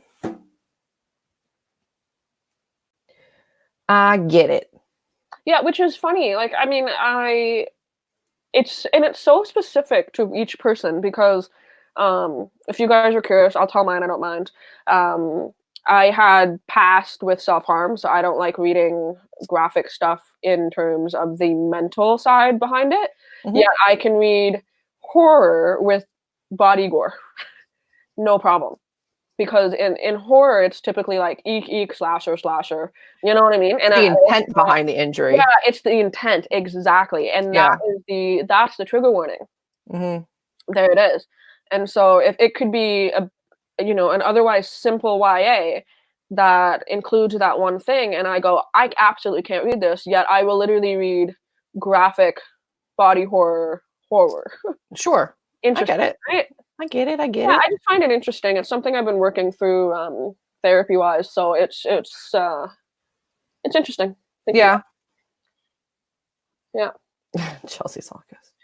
Sorry, I just it sounded like a weird drum almost. It was a weird, and I had heard something a little bit earlier too, and I was like, oh, it's nothing. But then 2 times, like, I need to go see what that is. Kids marching to Pet Cemetery outside your house. I was watching a booktube video earlier this week, and it was hilarious because it's a husband and wife were doing a video, and somebody started knocking on their door, and they both froze. And it was like, and they just captioned it like millennials when somebody knocks on their door and they're like, what do we do? Neither one of them moved to get the door. They were just like, will they go away? And I'm like, oh God, it's too relatable. I hate it when people fucking knock on the door. Who does that? Unless you're delivering my packages, please just don't. Yeah. No. Honestly, I don't think my delivery people even knock on our door anymore. I think they literally just drop it at the door and peace out, because I've sat in my house, hearing aids on, ready to go. I was like, for a knock, and it's like, and I get a notification on my phone, your package has been delivered. I'm like, fuck. Like, okay, I'm just sitting here. So for us, it's just weird when we get knocks on the door because we have a security door. Like, we have a security door. Oh. When somebody comes to the door, I'm like, what? Like, yeah. I have a security door too. Like, I've got like a, entryway with like a secure. So I'm like, who is at my door without me letting them into the building? Like, why are you, who is knocking on my door right now? No, I'm in suburbia, so it's like, you got a cup of sugar? You got an egg? My ball is stuck on the roof, sir. Can you have a ladder? Would you like to buy duct cleaning and roof repairs? No. And cable TV and these cookies, yes. And then cookies only, thank you. These cookies, yes. So, yeah, nobody really had any prompts they still had to fill. I think we're just like so far through now that it's like, you guys are doing good. Thank you guys for dealing with us this week, and by us I mean me. Stop. Thank you for acknowledging that people get sick and don't vlog for their readathon that they said they would vlog for. So thank you. This round, just like with coming back from vacation, and like I think what I did is I jumped back into things too quickly, and I was like, I'm gonna do this and this and this and all this, and I'm gonna and your brain went, not today. Like, no, not this week, not this month. Like, I just need a break. So I will have a vlog up tomorrow. Who knows what it's gonna look like, but it'll be up. I will have a series of random clips from this week. Like I said, one may or may not include actual sick tears and a snot bubble. I love the snot bubble moment. I might cut out the snot bubble. But put it at the end. Put it at the end. Special treat for those who deserve it. And then anything that I vlog tomorrow, and it's going to be about 9 minutes of nonsense in a not coherent way. So I hope you guys enjoy. Subscribe. I think I already have like an hour of raw footage for this last like Friday, Saturday, Sunday vlog. That's nuts, dude. That's crazy. I cried a lot. You guys wanted the tears. I cried a lot. I hope you leave it in. It will stay in. But I will say, I prefer the method that you put forth, Chelsea, which I know didn't work for you this particular round, but I liked doing the Monday, Tuesday, Wednesday, Thursday, and then the Friday, Saturday, Sunday. It's any like other time, that would have been great. Beautiful. I think I want to adopt that again. It's successfully do it. I just for so long I thought of, not that I thought of it as like failing, but I just thought of it as like not doing as like I'm not doing this as well as I could. But it's like no, it's working. It's working for me. I really like it. Where did I put my water? It was the perfect breakdown of vlogging for me, where I could actually like read and enjoy my reading and not have to stress over like having a vlog up every night. So, like you could read until 10 p.m. and Yeah. not have to fucking worry about dying. Yeah. Mm-hmm. Yeah, Mm-hmm. gotcha. It was great, especially because my work shift is so split and I come home so late at night at the end of my day. Like it was a lot nicer. I wish I want so desperately to get better at week-long vlogs. Me too. Can't make them work. I just I'll do really good one day and then I won't vlog for 4 more days. And then I'll not be wearing makeup or I'll feel shitty in the next clip and I'm like, ugh, I can't make it work. I want to terribly, but it's Yeah. Yeah, I feel you. It happens, and I think that everybody has those readathon moments. I think the last round was one for me. I was like, guys, I can't do it. It wasn't happening. I was like, I'm not reading. This is the worst. I had family stuff come up. Life happens with or without a readathon. I get it. yeah. And then we started playing Zelda and Right? I haven't let myself get into I have to finish Sex Education and I wouldn't let myself watch any episodes this week because I was like, I will not read. yeah, I've heard it's great though. It really is. Yeah. Yeah. Oh, it's amazing. Oh, my neighbor's driving by in his motorcycle and he always idles right outside our door. So sorry if you can hear Chelsea, it. I'm sorry. Are your earrings Monstera leaves? Did I just notice that right now? They sure are. Mm. Oh, I freaking love those. I want to steal those from you so bad. Amazon Beach. Oh, hell yeah. I got stupid holes in my ears from a freaking 14-year-old boy I liked. Stupid. Life. I know. But matches my ring, so I like it. Mm-hmm. Yeah, I transferred my buying obsession from books to doing multiple different wish haul videos, which I'm gonna have to wait 6 months to film. So I was like, I'm not allowed to buy books, but you know what I can do? Yeah. What's saving money? I spent all my money on tickets. Oh, yeah. You gotta live, man. They'll be up at some point, who knows when they finally come in. Yeah. Yeah. Oh, Oof. Yep. I'm telling you. I'm trying really hard, but I just already put a couple things into my Amazon cart for tonight. Yeah, I still have to decide if I'm gonna buy them or not. I'm really torn. I really want Library of the Unwritten really bad. That's in my cart. I want it real bad. I put that in my chapters too, and I also have Quality Land because I want that book really bad. I kind of want you to read it and let me know what you think about it. Yeah, okay. Excuse me. If I get these two, it can be for a video. They won't just sit there forever unread. Yeah. And that's why I've been avoiding buying books recently because I need to chill. My role. Slow it on back. So I've been good. I've been pretty good. But I tell you, what has helped is this cart where I put things that I knew at one point in time I wanted to read more than other things. So I go, bitch, remember these. Bitch. Maybe mine can actually be a TBR cart now that it's empty. Who knows? I had to go after ALA and get one of the super long library carts, the TBR carts. I got a super long one because I was like, I don't have it. Actual library thing? I mean, it's the TBR carts, but it's double the length. It's the same width, but it's really long and skinny. Where'd you get one of those?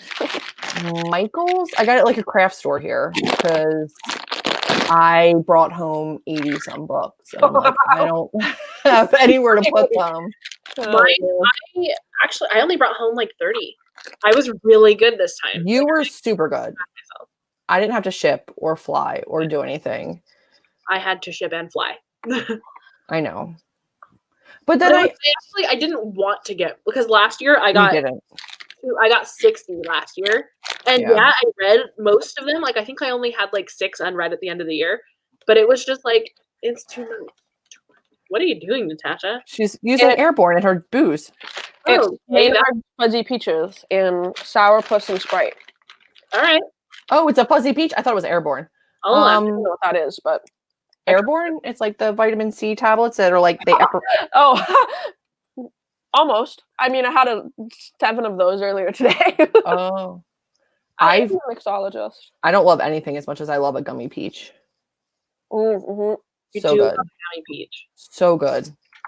Making a potion. Mm. I got all kinds of stuff over here, guys. I have spring rolls. I have spring roll dip. I have half-eaten cold Thai food. Pad Thai. Monty I have is a banana peel from this morning. I got things in this room. Hey, I'm proud of you for eating fruit today. Yeah. Yeah, you know, I have butter toffee organic superfood fuel snacks. Feels. Crispy, chewy, packed with seed-based energy. It's non-GMO, certified vegan, USDA organic, and certified gluten-free. I spent like 3 hours today listening to Darius the Great. It's Not Okay while I cleaned my entire apartment. So I like, love it so much. it's really cute. I'm not done it yet. I'm only like 70% of the way through, but it's really cute. I had a lot of cleaning to do, so I got a lot read. Yeah, I had to like frantic, like I was expecting my parents at noon. They called me at 10 saying they were on their way and it's a 25-minute drive. And I was like, oh, okay. Oh, shit. Although I have to go get a haircut. And Like everything in the toilet bowl. And Oh, man. that's always the thing I always forget to do in my guest bathroom is our stupid toilet tank. Something is wrong in the inside of our toilet tank, and it makes my toilet bowl a weird color. And so it looks like my toilet water is dirty all the time, but it's not. Uh-huh. Trust me. And so I just my dad's coming over, and I'm like, oh, where's your toilet brush? I fucking lose it. You gotta get those little blue things. Yeah. Yeah. Water blue. But I need to actually probably replace my my tank back. Which I'm like, when the fuck? I'm not doing that. No. I mean, if it's blue, you're just like, oh, it's blue. It's clean. It's the tablets. It's weird. It's a weird, weird toilet bowl, and I hate it. Anyway. I'm just looking at my arcs, just thinking about how much reading I have to do this year. Oh. How much reading? But are you really stoked? Like, what are you most stoked for? Which arc are you like super into? Yeah. Tell me arcs that you're excited for.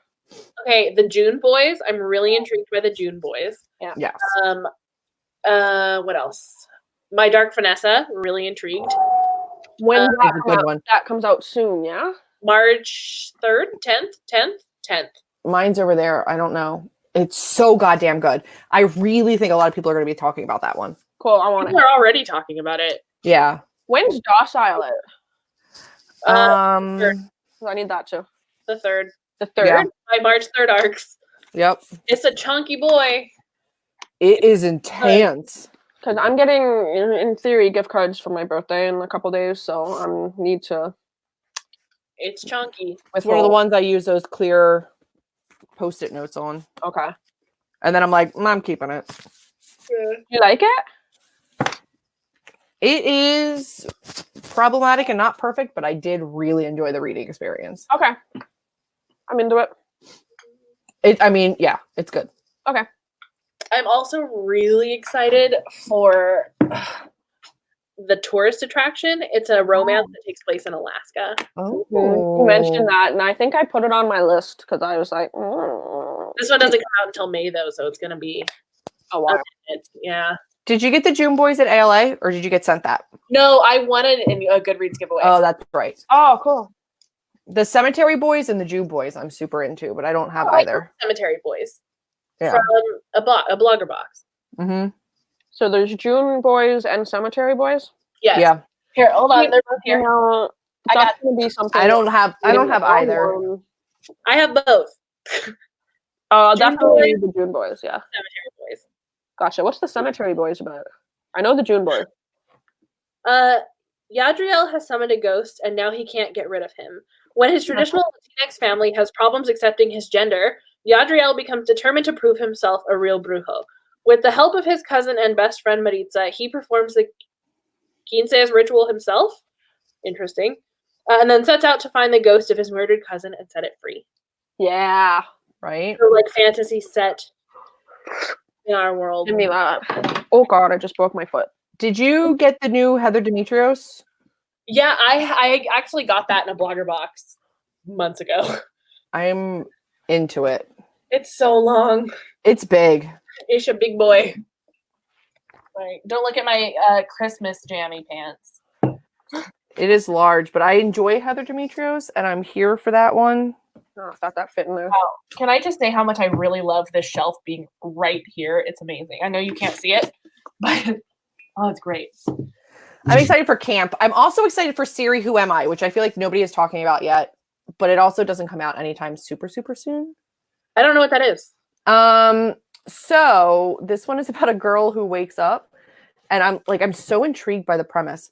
It is by Sam Tashida, I believe. So this is about a girl who wakes up and she has amnesia, and the only way she knows who she is by asking Siri what her name is, and then going through her. So cool. She goes through her Instagram and her social media, and that's how she like builds her identity back.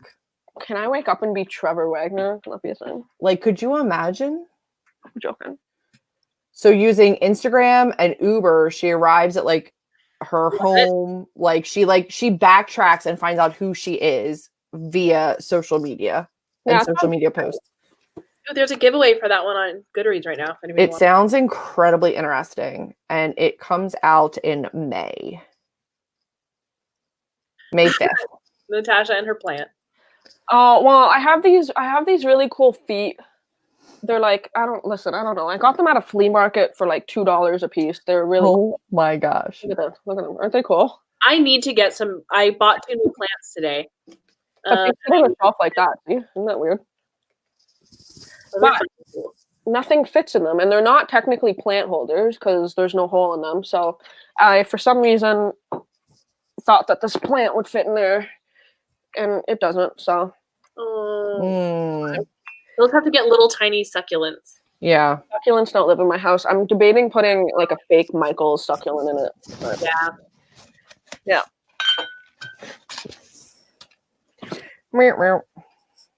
Yeah, my dad put 2 shelves up here, and one of them is for the arcs, and then the top one I want to put plants on.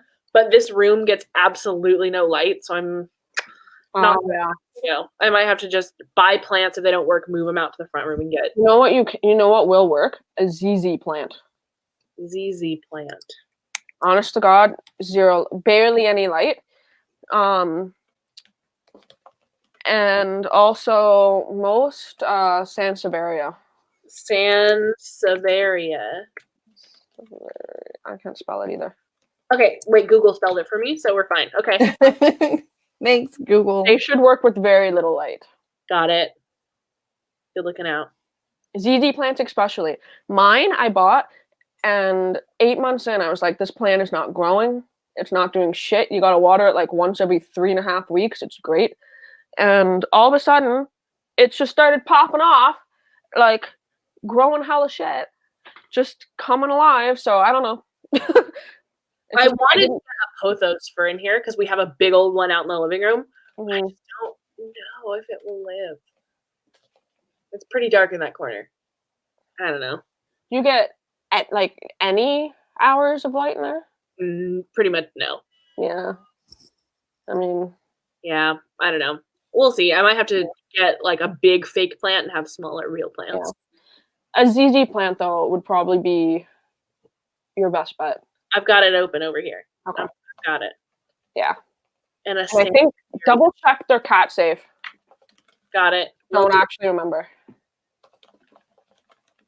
Although this lady that I buy a lot of plants from, I like her, but she's kind of a character because I go in and I'm like, you know, you got plants that are good for cats, like safe for cats. And she's like, well, if they eat any amount of plant. I'm like, just fucking tell me what's going to kill my cat right off the bat and what's going to give her a chance. Like, come on, you know? So. I actually can't keep cactuses alive. Yeah. I always kill cactuses. Hate them. They die so fast. Oh, guys, people who are curious about Natasha's plants, I killed 4 plants this winter. Ugh. Sad. Yep. That Luckily, little winter. that little pinky striped one, that I remember that one that I said was a pain in the ass the whole time, dead. What else? My Monstera is the only one that's like popping. Like, you should see this sucker. Oh my god. Look at this big boy. Ooh, that's pretty. He's got fenestrations and so many leaves now. Cassie, when you come over, we should get more plants. He's a little droopy because I just watered him like 2 seconds ago. But yeah, he's popping off. He's huge. Oh, you got a Raven ZZ plant? Ugh, I want one of those so bad. Are there any other arcs that you're really excited for, Julie? Yeah, tell me, Julie. I want to know. Imperative that you tell me right this instant. Yes. I'm really excited for If These Wings Could Fly, which is a fantabulous contemporary novel about, I believe, domestic abuse. It reminds me a lot of like Jenny from like Forrest Gump, like If These Wings Could Fly. It's about an abusive father and a house that repairs itself after he breaks everything in his drunken rages, which it's gorgeous. Ooh. Yeah, I'm really into that. And then Una Underwater, I think is the name of it. That sounds familiar. That one is about a girl who at midnight every night on New Year's Eve, she jumps years in her life. So she'll skip backwards and forwards in her own life. I have another arc. You should look into Libro FM, Julie, because they give you free audiobooks every month. I have the physical arc. And that's a good one. I have that on there. I'm pretty into that one. And then what else? I have so many. I know. We Are Totally Normal, which I think is going to be a really cute. No, what happened? What happened? I tried to read that. I actually got a physical arc of it because I couldn't stand the e-arc. Yeah. Is it bad? Is it bad? Is it bad? It's pretty bad. Okay. But maybe you'll like it. Well, no. I think that you should give it like a couple chapters. Okay. Soon, and you'll be like, oh. Oh, okay. Yeah. I think that brutal review was probably warranted. I haven't read a ton. But it wasn't. It's just bad. Oh no. Really bad writing. Oh no. As far as I got anyway. And I did see a review of someone like reaming it, and I'm not surprised. Oh, I didn't look at it. Okay, good to know. But I mean, who knows? I mean, I'm actually even a little excited for the new Sarah J. Maas book myself. I'm kind of excited about that. I wasn't until everybody was like, it's urban fantasy. And I was like, shit. Oh, it's urban fantasy? It's urban fantasy. It's urban fantasy. It's not super sex heavy, but it's like, I'm here for urban fantasy. I like urban fantasy. So I have a feeling I'm going to really like it. I actually really want to reread Akatar and Akamath because I never finished the series, and I remember loving Rhysand like there's no other person on this planet. Yeah. So I'm thinking I need to go back. Get it. When I have some time. When I'm not reading 8 million arcs. Yeah. I do still have that series. I think, well, did I unhaul it? Cassie, we were supposed to reread them together. Message me. Oh, I do think I still have those. I think I'm going to get rid of her Throne of Glass. I still haven't finished the last 2 in that series, and I just don't want to. I don't want to. What else did I get? Oh.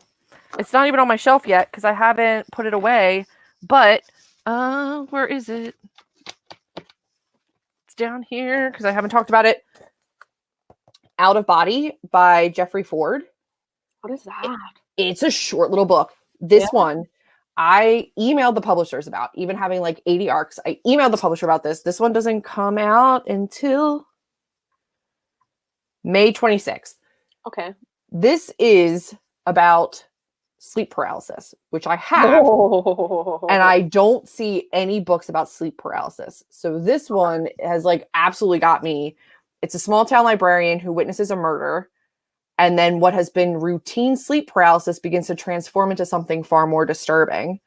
The trauma of holding the dying girl in his arms drives him out of his own body, and then the serial killer starts preying on people and traveling to him through his dreams. So it's paranormal. For a short little nugget. Uh-huh. Yeah.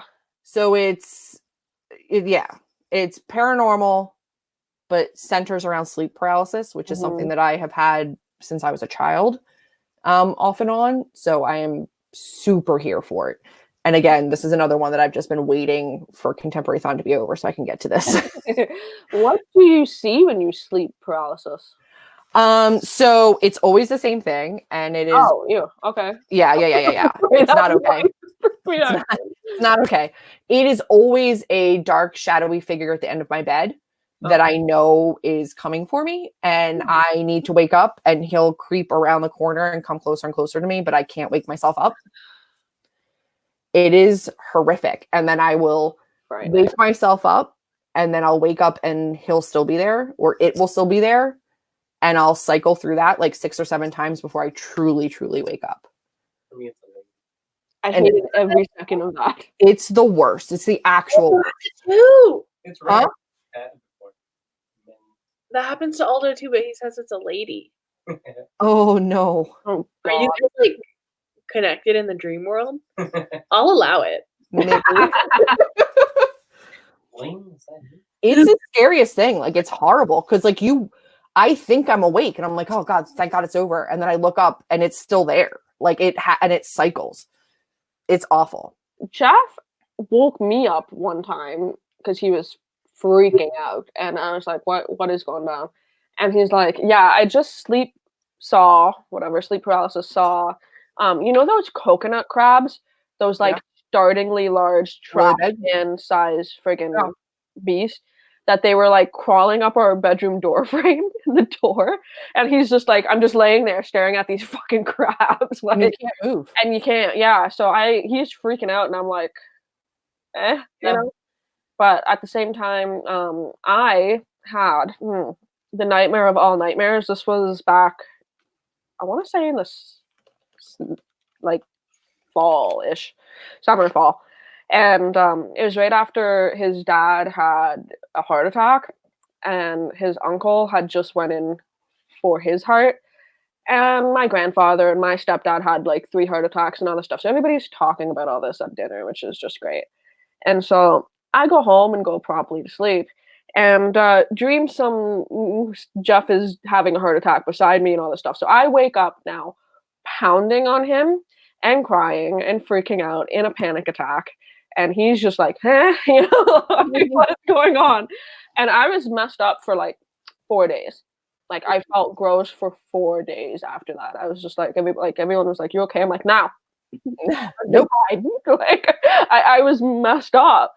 Horrible. So yeah. No. So that was something. I don't dream very often. I dream like once every 6 months. So well, the strange thing about sleep paralysis, the more you look into it, the more they say you're not actually asleep. It's a hallucination. Like you're in that weird like falling asleep stage, but you're actually still awake, and you hallucinate it, which is even more terrifying. Yeah, it's like, why is my brain doing this? Like that doesn't make it any better at all. And so yeah, there's that. But I'm excited for the book. Yeah, no, that sounds cool. I would read that. Yeah. Yeah, I would read that for sure. I'm pretty into it. Yikes. I am also hardcore impressed by all of the comments and conversations taking place on my first vlog about aphantasia. Have you the Apple Spectrum thing that's going on? Oh God, right. Yes. Okay, so now I'm I don't like thinking about that because I don't think I see in color in my head. I don't either. I don't. It makes me sad. And I don't like thinking about it. Yeah. I also can't tell if I have an inner monologue or not. Like I try to think about it, and then I'm thinking about it, and I can't figure out like if I'm doing it or if it's. Yeah, it's weird. I don't like thinking about it. I feel like I'm got letting people fun. Got it. I have inner monologue. You do or you don't? I do. Yeah. I think I do. Like I see. I mean, do you like construct to-do lists in your head? Are you just like, oh, I've got to do this, I got to do that? That's an inner monologue. Okay, then I have an inner monologue. Yay. Okay, that's an inner monologue. We're good. I was like, that's what that is, dude. Where you're like, don't forget to do this, Chelsea. Like, oh, grab that, do this. Like, that's Okay. if you're thinking it. That's an inner monologue. You're fine. Mine is. You're fine. I'm in the reddish red apple of that category. Like I can picture anything anywhere, and it's more than just sight. Like if you close your eyes and think of a red apple, I'm holding an apple, I'm feeling an apple, I'm smelling that. Like it's all of it. Like it's crazy. Because I think it's just I see visually. I think I can maybe kind of, if I really think about it, visualize the idea of an apple. Maybe. And this is just like so wicked interesting. It's amazing. And I mean, I studied psychology, but this isn't something that we studied in psychology. I legitimately, until this week, did not realize, like, and I've heard people say it, like, oh, when I read, a movie plays out in my head. Or when I like, and I'm like, dude, I cannot picture things in my head, period, ever. And I think that's why I don't fan cast, because when I read, I don't see characters. Like, I don't picture them. So I'm getting so like you even saying that. I'm like, it's just crazy. I think I'm somewhere in the middle of you guys. Like I can see like a still shot of like when I'm reading a book, like I can picture the scene, I guess, but I don't see it like happening. And see, I think that's why this is so fascinating in comparison. Like, if you're talking about what you see in your mind in comparison to the books you like, that might be a really interesting video, by the way, to talk about stuff like that too. Yeah. Because for me, I always say I like slow burn books, like stuff like The Stand and Christine and stuff like that. And when I say I can picture everything, I'm picturing like I know what color the dirt is in the town. If Stephen King can write, like if it's in there, I'm seeing it. Yeah. Like. Period. You know, if he says there's one part on that house that has a crack in the wall, it's in every scene. If the character walks in, I know where that crack is. It's that's so crazy. Yeah. That's crazy. No, I don't have any of that, but I think it probably helps me as a writer because like the way that I construct the images in my head is through words. So like I remember what it's supposed to look like, but I remember what it's supposed to look like in words. Like I can map it out in like word details, like almost like a list of like, it looks like this. And so like when I go to write and I'm thinking about a scene or I'm thinking about a character or a setting, like I can describe it perfectly in words because that's how I see it in my head. Wow. Yeah, I think I identify more with that, Julie. Like I think that my seeing like a little bit of a vague outline is more me telling myself what I should see, you know? Like instead of like picturing it. Yeah. I know like if I were to like close my eyes and picture like my dream home library, I'm like, I want a big bay window with a seat and I want like this kind of lighting and this kind of color wood and this kind of a desk, but I'm outlining descriptors. I'm not visualizing it. Yeah. Like I can't see I can't see it. Yeah. Yeah. I'm in that room. Yeah. Like seeing myself from a third visual in that room. A 360. Yeah. Wild. Oh, that's so cool. Isn't that crazy? And I will say I know that I'm different in that because Jeff is very different from me in that sense. So I know there's some difference, but yeah. Oh, that's cool. I've really been hesitant to like engage with this kind of stuff because it made me sad because I was like, I feel like I'm missing out on stuff, but I'm not. It's okay. No, you're not. Because you've always nice to talk about it with you guys. I freaked out. I freaked out about it at first, and I had like a little bit of an identity crisis. And I'm like, I've lived this long this way. It's just that I never realized that there was another way to see it. Like, it's not a detriment. It doesn't bother me. It's just, it's like the brain is a wild, wild thing. See, the thing that got me is because I knew that I kind of always knew I was on the extreme side of the visual. Because like I said, Jeff can't see it. So like, for example, like we're designing our basement, right? And I literally right now can walk down there and go, I know exactly what this is going to look like. Like everything done. Boom. I can see it like that. Where Jeff is like, what? Like he needs to know that that couch is going to work there. He needs to know that that light's going to work there. And I'm like, I know it will. You know, so it's like a trust thing. So I always kind of knew I was different there. But the one that got me was the inner monologue. That caught me more than the visual, because I knew that people didn't see sort of as much as me, like that I get. The fact that some people just don't see visuals, again, that's kind of like, I had to stop and go, huh? Like, what? Like how? You know, and it's so interesting. But the inner monologue thing is crazy because I have anxiety and my brain never shuts up. So not only will my brain see a whole scene, my brain will tell myself the whole scene, and then I'll play out every single scene of how every single thing could go wrong because of the anxiety side. Interesting. Ever. So like if I'm getting on an airplane, I'll see 27 different scenes about what could go wrong in that airport. No, Lay thank out you. visually, bright, vivid. And you know what? It's interesting because I don't dream. And when I do, it's like real life. But I wonder if it's because my brain is so overstimulated by the crap that I think of on a daily basis. Maybe. That the fact that when I sleep, it's like, oh, goodbye, lights off. You need a break. Yeah. You know, it's interesting. I Mine can see. also like not screenshots, but like just snapshots, like piece, like storyboard almost. Okay. Yeah, that's cool. And I can dream. I can dream with visuals, but when I wake up, if I were to tell somebody about my dream, I can't re-see it. I can only describe it. Interesting. Okay. But I can pull up like a mental picture of like really, really, really vivid memories. Like my great grandmother who passed, you know, like I can think of her face, but if I focus on it too hard, it disappears. Like I almost have to let it like come and go. I can't. It's like you have to look past something to see like a bigger Yeah. picture. Yeah. If I try to like hone in on it, it's gone. That's so interesting. Oh man, it's one of those wild things. Oh, cool. Brain. Yeah, but I don't like thinking about this. Yeah, don't think about it. We can be done. We can be done. Yeah. Oh, somebody said that I'm unique on how I read. Yeah, that too. I mentioned it on my my last live show.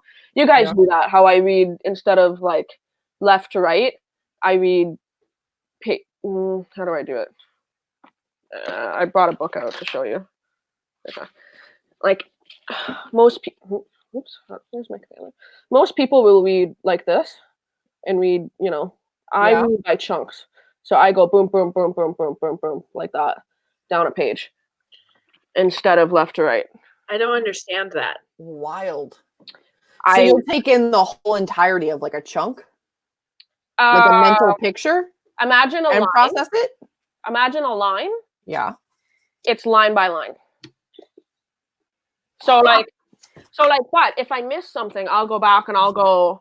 You know, like for example, this book says I managed to calm myself down to non-Hulk levels by the time that's that first line. So I'll look at that. That's in my head. Boom. Then I go down to the next one. It's like, and I reach da da da da da da da. Boom. That line. So instead of going slowly, it's like boom, boom, boom, boom, boom, boom, boom, boom, boom. So I definitely read from left to right. Yeah. Same. Yeah. And so, yeah, I described it in my live stream as reading almost like a screenplay, because you know how a screenplay is with those very short lines? Yeah. You know, and it's like boom, one after another. And you can kind of just look at it at a glance instead of reading it from left to right. That's kind of how I read all my books. Interesting. It's so crazy to me how we all, like, I'm assuming most of us here are readers, right? Like we all do the same thing. Yeah. There's so many different ways to do the same thing. Yeah. It's so I've been faced with that a lot this week because Aldo and I are playing this Zelda game, and Julie, since you don't play, it's like the game is very open world, and there's no right way to do something. Yeah. Like, you just have to get to the end of the task, right? Like however you can. And it's crazy to me that like we do that every day. About it. You know, we all just do the same things, but we do it differently, and it's weird. Differently. Yeah. Wild. Yeah, it's. I think that's why, like, Nice. and everybody's always like, I don't understand how you can read and have music on in the background. And I think that. I think now, I think I can do it because, like, you read and have a movie in your head of what you're seeing, and I don't. I just have, there's blankness there. So, like, I can read and listen to music because there's that, I've got that extra mental capacity. Like, I'm not seeing a movie in my head. So, like, whereas, like, if I were to read a book and listen to a song, I'm picturing the music video for the song. So I can't, I can't also read the book because my brain's like it's a wild situation. But yeah, like everybody reads differently. Everybody sees. I mean, everybody's different. Or I'll be reading a horror book and be like, and the killer was right behind the shower curtain. In the meantime, in the inside, I'm listening to Doja Cat. She's just twerking in the shower. That's the visual I have in my head. So I can't. Oh my gosh. You know. Yeah, I can read with any kind of distraction. Yeah. I think it probably has to do with not having like the super visuals. Mm-hmm. I think so too, Chelsea. Like if I wasn't like that when Aldo and I lived in the studio, like I would have never done anything. No. I catch up on a lot of my booktube while I'm reading. Like I'll passively watch a video while I'm reading. Like I don't know. Wild. Oh, so cool. So cool. Love that. Isn't it? It's like, it's kind of crazy. But like, I felt bad because like I mentioned it in my vlog and then people were like, oh my God, I don't see anything either. And they had like identity crises in my comments. Like, I get it. I was like, it's okay. I get it. But then like, I had people too that were like, I don't understand why you're upset about it. And I'm like, well, you don't get to say that. Like, it's weird, right? Like, it's like a strange realization. Like, it doesn't change my life at all. It's just, I didn't know I was different. Well, there's in that particular capacity. Yeah. Like there's one simple thing that Jeff and I never talked about. And there was something, it went around on Facebook and on Twitter. Excuse me. It's how people with astigmatism see headlights in the in the dark. And Jeff has an extreme astigmatism and I don't. And so I showed him that picture and he just about lost his mind. He's like, you don't see that? And I went, no, babe, I see this. So I never understood when he was driving at night. He's like, God, I hate driving at night. Like, it's so... And I went, huh? Like, you know what I mean? And it took a picture of comparing the two because you would never be able to do that otherwise. And... Do I have astigmatism? Oh, no! I'm looking at this picture right now. Wait, where's the picture? Link me to the picture because I do have astigmatism. It's like, okay, how do you see headlights, Aldo? Which one of these? It obviously, because I have an astigmatism, I see it like that. It's fucking annoying. Yeah. Oh my God. Okay, here, I'll link it. Okay, but like I do, but then I had LASIK, so now I don't know what I see. Oh, I can't. Hold on. It's like seeing lens flare in real life, like with your eyes. Yeah. Yeah. I don't get that. God, do I have astigmatism? You just self-diagnosed, you just like WebMD'd yourself? Well, because I like my eyesight is perfect. Like I don't need glasses because I see fine. How do you I'm sure. All right, hold on. I'm gonna look it up. I just Googled astigmatism headlights, by the way. I couldn't link it because it was yeah. That's not how everybody sees shit. No, I'm the one that is just headlights with no flashies. No. Yeah. Fucking wild, right? I know. Yeah. And Jeff and I we're having a day today. We are way too far inside Chelsea's brain. She is freaking out. I don't like to think about stuff like this. It's like, so fascinating. Well, like ever since my Oma got diagnosed with dementia, like I don't like to think about my brain. Yeah. Like, that's right. This could be my future. Like I don't want to. Oh, brains. I will say I think my LASIK did fix it. I remember having it be like that. And then especially right after my LASIK, I had a lot of like blowout of light, but I'm not as bad anymore. I'm just very sensitive to lights. I'm very sensitive to headlights at night, but I don't have that same flare anymore. But yeah. That's a thing. Fucking shook. Yeah. I'm so sorry. You're like questioning your like mental like vision. I'm sorry. We can go back to book. We can go back to just books, baby. We can go back. Interesting to me because like I have always like, how do I put like without being like, oh, my life, but like one of my eyes, I don't know how to explain it, but one of my eyes just feels weird. Like, I don't know how to explain it. Like, it almost feels like lazy, but my vision is perfect. Like, I've gotten it tested. I have 20/20 vision. But, like, maybe I have astigmatism. It's your third eye, honey. It's your my third eye. and you. I'm shook. Listen, the brain is a severely complex, amazing, beautiful thing. Yeah. And I knew, like, in my head, I'm like, okay, I know we all experience things differently. I know we all live differently within our own selves, but I'm like, it was just one of these things I didn't realize was different about me. And I'm like, oh, this, like, I didn't even dawn on me that people could experience certain things differently. Because, like, I consider myself a person who can read other people really well. Like, I'm a pretty good judge of character, and everybody has always said that. And I always get, like, I'll report back to you in 3 months when you know I'm right kind of thing, you know, because it's just true. But that's something that I'd never thought of either. I'm like, maybe I don't like this person because, you know, they just don't see, like, literally don't see eye to eye, like, when it comes to how they process information. Like, it just adds another layer to trying to understand another person, Yeah, which is interesting, you know. Chelsea's just sitting here with her finger on her eyeball, like,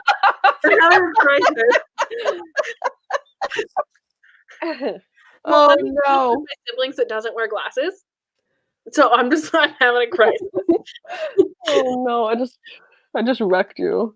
But apparently you can have perfect vision and still just have a strangely shaped eyeball. I want to, like, look. Yeah, a little bit. What is happening in here? It's a beautiful eyeball. I've seen your eyeballs in person multiple times, and they're stunning. Hey, They're beautiful. Listen, it's okay. I mean, the things we talk about, man. This went to a weird place. It went to a beautiful, educational, informative place. We're all different. It just brings us full circle to the fact that, like, everybody reads differently. Everybody appreciates different things. Maybe the way that you read and see things and visualize things, like, influences the kinds of books that you like to read. Mm-hmm. Like, Chels, I wonder if your inability to see the pictures in your head makes it harder for you to understand fantasy worlds. And that's I feel like I'm at the other end of that, where if the writing does not match up with how I can see it, I can't see it because it doesn't make sense. It's not rooted in the real world. I can't picture this. Oh no. But here's the thing. Because I see things in words, if the author does a good job of describing the world, I can still get down with it. But I wonder if that makes it so much harder for you to get down with fantasy. You don't hate fantasy, you just can't picture it. I can't picture it. So, and you know what? All of the fantasy that I have liked has been character focused.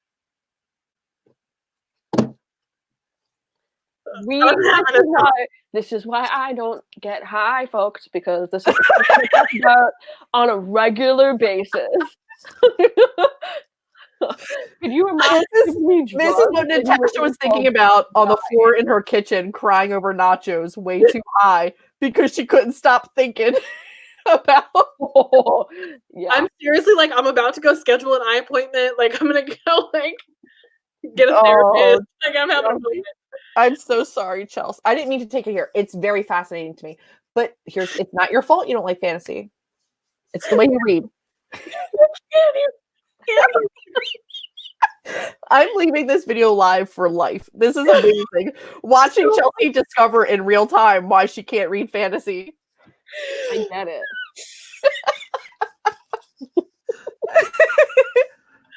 It's just so weird to me that, like, obviously these things have been happening forever. Like, this is how I've been living my life. Yeah. And now I have an astigmatism. No. What did I do? I diagnosed you with astigmatism. Oh no. No, I'm just kidding. What is wow. Oh no. What a time. Take a sip of that wine, girl. You just discovered things about yourself.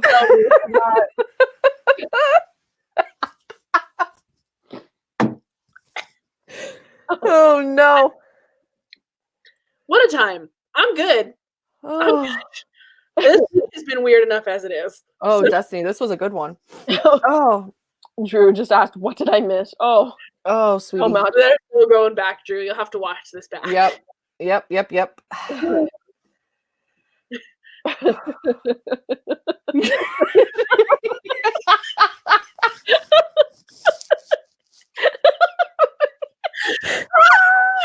all just read the same comment at the same Which we time. have to now read out loud because people are going to watch this and not look at the comments. It says, Chelsea, the astigmatism doesn't own you. You own the astigmatism.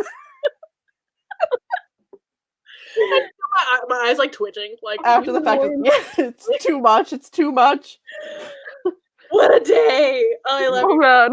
Listen, I feel very educated. This is probably one of our classiest live shows. We're talking about very deep issues, and I'm proud of us for exploring ourselves. Do I have my glasses in here? Oh, I don't know what's going on with my life. that's hilarious. Aldo's not another. Aldo is right there. Aldo's right there. Could not care less about your astigmatism. He's just letting her have her crisis. It's fine. He'll be there afterwards. He's there to support.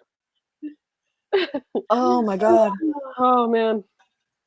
Wild. Wow. Aldo's just also learning about himself. Well, he was saying he can visualize everything. Yeah. Like, life is a movie in his head. Okay. I can't imagine.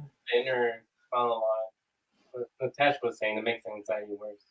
Yeah, he was saying how I don't know if you can hear him. He said the inner monologue makes his anxiety worse. We can hear him. Does he have? He does have the inner monologue as well as the visions. Mhm. Yeah. Oh no, that's too much. Okay. Aldo and I are on the same page with that then, so I get it. I have a lot of inner dialogue, but I can't imagine having both things. Mm-hmm. Yeah, I talk to myself all day. Oh yeah, all day long. Well, I don't know how you questioned for a second that you don't.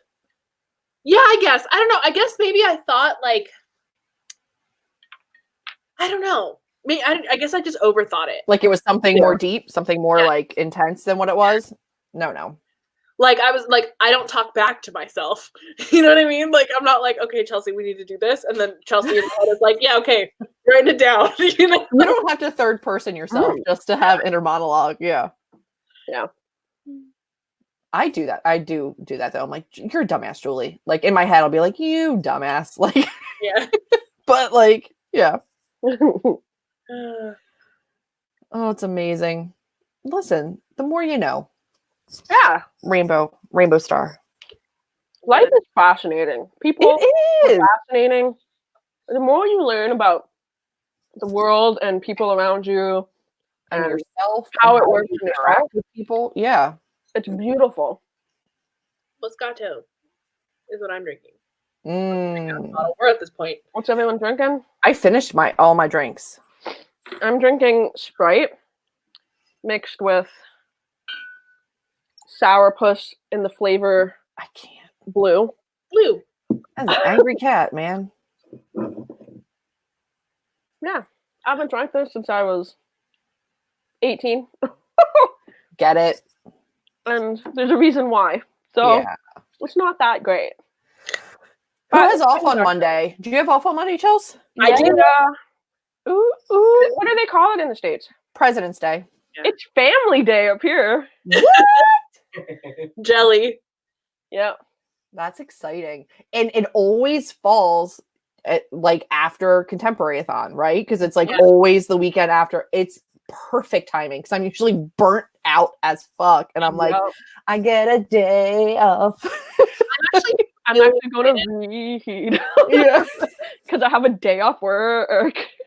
I'm going to try and use that day. I mean, we all know how my fucking productivity has been this week. But I'm going to try and use it as a day to bulk film and to get ahead on things so that I can get caught back up on my life. And then maybe if I can just get ahead of it, I'll feel better. And I'm hoping that will. Because I love producing content. I love BookTube. I love doing it. I just like, I think I'm feeling overwhelmed. Like I have too much I want to do. Mm-hmm. Yeah. And it's stressing me out. Okay, how about me and you, Monday morning? You're earlier than me, so you text me. You're like, you get up and you edit things and you do things, and then you go, okay, I will text you in like 10 hours and see where we're at. 10 hours. 10 hours later, if we haven't gotten something accomplished, I'm gonna try and clean my house tomorrow, like just get everything straightened up. That's what I'm gonna do. So that I can get up early Monday and just knock out a bunch of filming. Same. Love that for you guys. Let's do it. I don't know if I'm going to bulk film. I don't know what I have video idea wise, but I think I'm going to do Tuesday, Thursday videos next week. Maybe I'm going to have, I think Monday, maybe Monday, Wednesday, Friday. I think Monday I'm going to do my vlog for this. And then one of my videos next week is my next Kindle Unlimited reading vlog. I have stuff I filmed mid-January that I haven't edited. So, and you know what? And, I always feel bad because I'm like, my hair was different. People are going to be like, that's weird. And I'm like, you know what? Fuck it. It's content. You like me, you're going to watch it. Sorry that it's late. I actually wanted to ask about that. I have an unhaul that I filmed on New Year's Day. Mm-hmm. Is it too late to post that? Nope. Do it. Does anyone still watch that? Let me know. It's fine. We don't know when you did or didn't get rid of books. It's still valid to us. It's still information that we can gain knowledge from of what didn't work for you, what does or doesn't interest you anymore. There's no time limit on that. I think those are timeless. All right. Well, if everybody wants, all right, I'm down. I'll post it. Yeah, post it. I just have to get over it in my head that it's not. So I get that. I understand that, but just do it. I haven't done a tag in a hot minute, and I kind of want to. So if anybody knows a hot tag, let me know, because I did create a tag, but I'm waiting until April to film it. Okay. Not for any particular reason. Just I will have somebody here in April that I can film it with. I'm very excited about it. I haven't seen it anywhere before, and I'm stoked for it. All right. But in the meantime, if there's any that you guys are down for, let me know. I made a list of what I was going to do, and I don't know where it is. But I have so many ideas in my head, and I have books to read, secret TBR crap that I want to do. And then I want to do reading vlogs for specific books. So House of Leaves for sure, A Little Life for sure. Yep. And then those two right now. But I have the 20 books I want to read in 2020. I need to edit. I filmed that at the beginning of January. My bad. I just forgot about it. And then my February wrap up. I uploaded 5 videos this year. I need help. Okay, so you're fine. It's hard. I was injured and then went on vacation, and even getting back to working my ass off and then working so hard I've gotten sick because I'm running myself into the ground. I'm trying to be kind to myself, yet you have to just know that I want to be making content. That's all, guys. I haven't forgotten. I see the comments from people who are on Twitter going, where are you? I'm I'm still here. I'm just laying in bed playing Animal Crossing. More and more I'm thinking it's a good thing I don't play video games. I would be very unproductive. Yeah, I know. No. Yeah, and I'm feeling a special guilt because I intend fully to take 2 weeks off of BookTube in March. Intentionally 2 weeks off. So I want to get a bunch of stuff up. I'm so jealous. I booked release date off, and then I have some other stuff the following week, but yeah, I took off the release day and I took off the following Monday. So I have a 4-day weekend to just play. Are you talking about a release day for a game that you're taking off for? Yeah. Julie, I've been waiting for this game for more than a decade. Yeah. It's really exciting. I know it's fine. It's probably I'm there. Video games a ton, but this is the game of my life. Yep. So, I'm not kidding when I say I will be that person who clocks 3,000 hours into this game. Aldo and I both took off the weekend to spend together to play video games. Oh my god, you gotta text me. And I don't care. It's gonna be back and forth, 2-word text. It's gonna be toe beans, trees, wind, the fucking flowers, that's all it's gonna be back and forth. Julie's just like, I don't get it, but I'm happy for you. I'm like, I'm gonna take a week in April and go back to highlights and do a writing retreat. Like, Oh yeah, Julie, you I actually have the same writing retreat planned. I have 5 days in April and then another like 3-4 days in October already booked. So I love that. Is that cool treehouse? It's not another cool treehouse. It's the same highlights foundation one that I did. Yeah, like the big Barney one where like the Highlights magazine originated. It was like perfect. They cater all the meals. They give you free booze. It's great. Yeah. And you stay in a little cabin and you just write, and it's amazing. I want to do that. Come. Yeah. You're allowed. I mean, you have to write. There's no TV. There's no nothing. Oh, that's okay. But it's amazing. Okay. I would love to turn my brain off for that amount of time. That's my time off. I'm like, I got a vacation day. I get vacation time. I'm gonna go write. No. I get that because you need time to hone in on your hobbies and your crafts and stuff like that. So yeah, for sure. Yeah. So I get it. God, I would love to take a week off my day job to do BookTube. Could you imagine? God, could you imagine? Like, I'm so jealous of the people that BookTube full time. Oof. Jeff and I are getting there. It's more of like our collective life goals, and we were talked about it recently because he is attempting to advance within his job, and it may or may not get to the point where he can supplement both of our incomes, which is nice. ideal. Yeah. And if that's the case, I can do many things, but I can go to part-time. It gives me more time to get out of retail back into an office or go back to school, or focus on BookTube full-time, focus on hobbies full-time, stuff like that. I'm so that's just impossible in Los Angeles. Oh yeah. Yeah, okay. I feel ya. I wish. But I mean, we'll see. Like, I mean, that's an if, and that's not going to be like in the next 3 months, guys. Like, just letting you know, like that's going to be over the next 5 years, kind of stuff. It's a long term, yeah. Yeah, it's a long term thing. But he had a 5-year plan. Great. That's cute. Yeah. And I mean, it's not like I want to sit here and be a made woman. Like, I want to make my own money and do my own shit, pay my own bills. Yeah. Rings, you know, whatever. On my own bills, whatever. I would still do that, but it's like I just paid off my student loans, man. I'm feeling freaking groovy. Adulting. Did the Hawaii thing. It was great. I just bought 3 BTS tickets. Yeah. All for LA? No, 2 for LA, 1 for Atlanta. Nice. Oh. So I have to also fly to Atlanta. I know nothing about them. Are they like high price tickets? Yeah. Like, are they intense? Yeah. I mean, well, okay. The thing is, Jane wanted sound check. So those are, which I mean, no, I shouldn't say Jane wanted it, but like you were fine with it too. Without Jane, but yeah, Jane was really interested, so we got those, and those are the highest price tickets. Yeah. So, because I would assume they have very, very large venues where they could bring the price down a little bit by selling a lot of tickets, but they're playing the absolute biggest stadium in LA. And the cheapest ticket I think the cheapest ticket was $70. Okay. Yeah.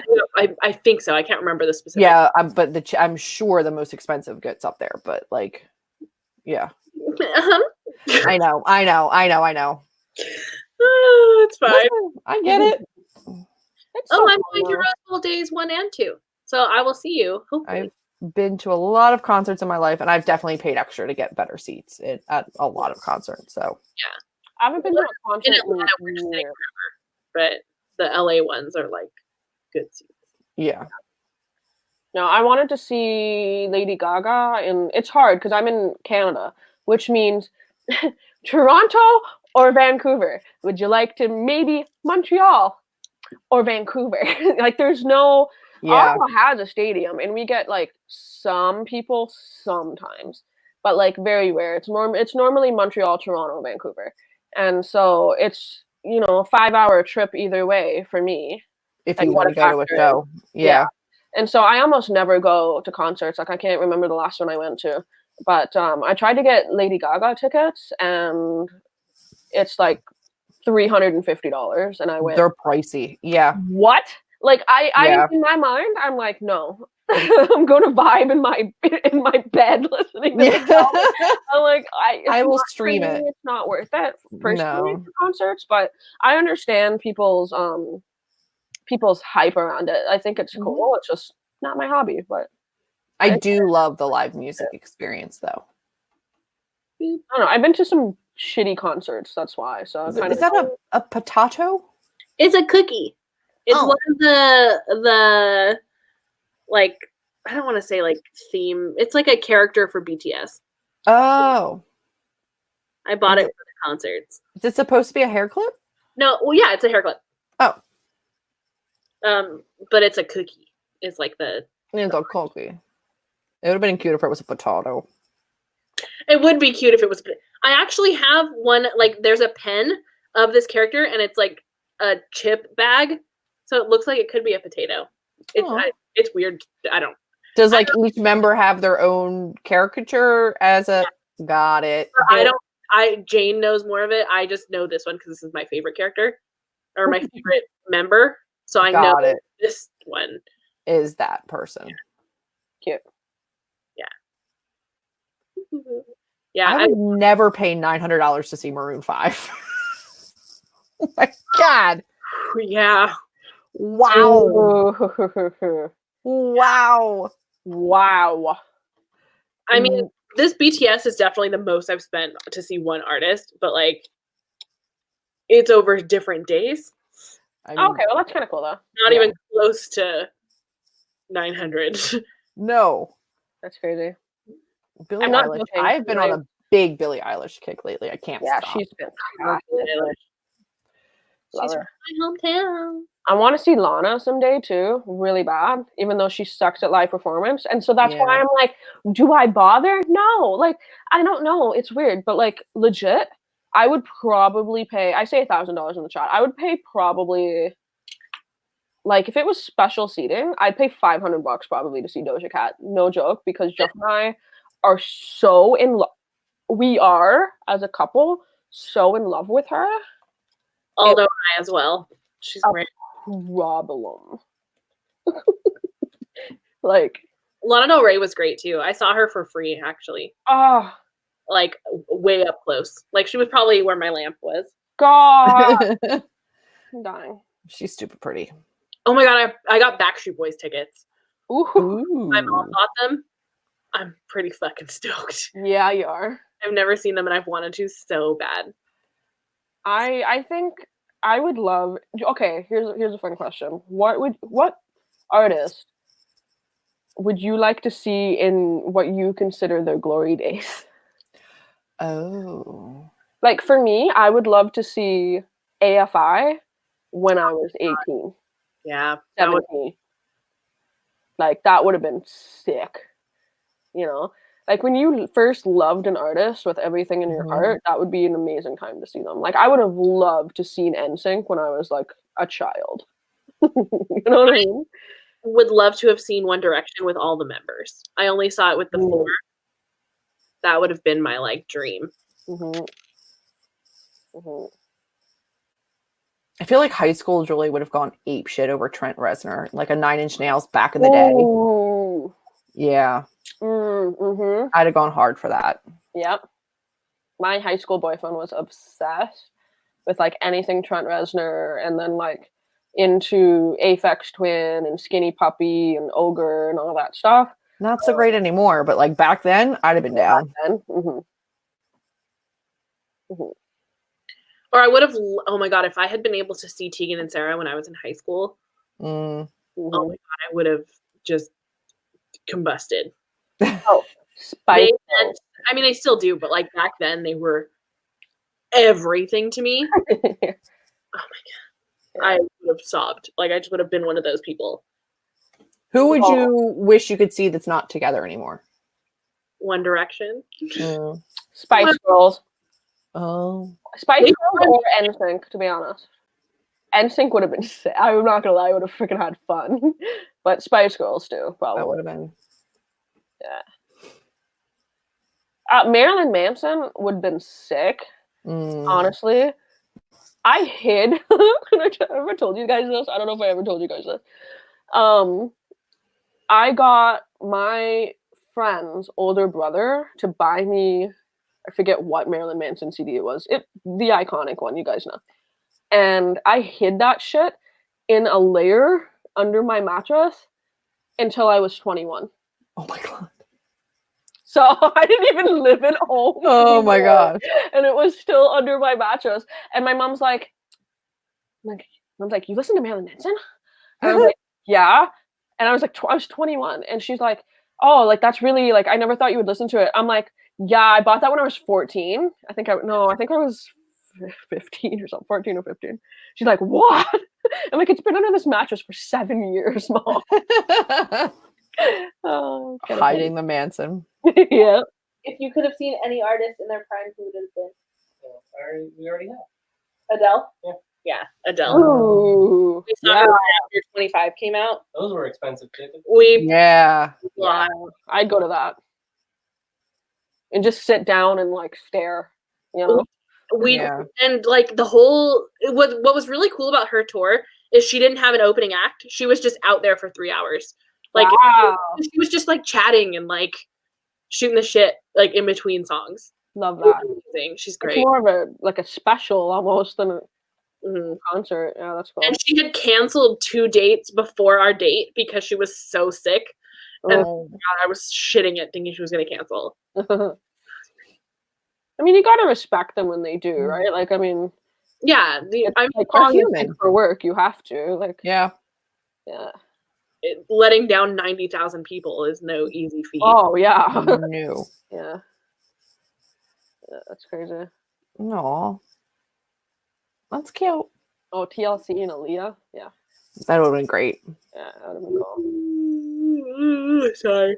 No. Everything Nirvana. Oh, could you? I'm with you, Could you just like? Could you just like? That's something that you kind of go. That's almost one that you don't even want to think about seeing in their glory days because it's like that's so fucking iconic. Like, yeah. God, if I had been able to see Skid Row in the 80s, there would have been a problem. Yeah. Oh boy. Skid Row in the 80s. Sebastian Bach will always and forever. Yikes. Have a spot right here. Oh my gosh. I am certain my sister would say Billy Ray Cyrus. She had a thing for mullets. Achy breaky my heart. Oh yeah. Bless you. I also have a thing for mullets. I get it, but I fucking love mullets, dude. Mullets. Wow. Here's my thing with mullets. I grew up in a small country town, so like mullets thing. And like a non-ironic thing. But there's nothing I love more nowadays than going to like we have this one bar. It's called House of Targ, and it's an literally underground pinball and pierogies. That's their thing. They make pierogies in house, and there's pinball machines, and it's literally where all the alternative like gothy punky kids kind of go. Okay, and I say kids, but like 20, 30-year-olds. Yeah. You know what I mean? And there's nothing I love more than a super ironic, like, punk guy mullet. Or, like, I work in a record store, but I have a funny mullet. I, like, love that. It's my shit. Or, like, there's one guy, I swear I feel like I know him, but I only know him because I've seen him, like, across the city, and he's unforgettable. He's got, like, like, a bowl cut here. And then it's just like straight down and then has these two parts like here. No. It's ridiculous haircut. But you love it because you go, where do you work that you have this haircut? No. You know, you only work in something alternative. You can't have a normal like job. I like that. No. You know? It's like, what do you do? I want to know more about you. Like random guy with a weird bowl cut mullet. Love it. Rando. Like full arms of tattoos and shit. Like he's great.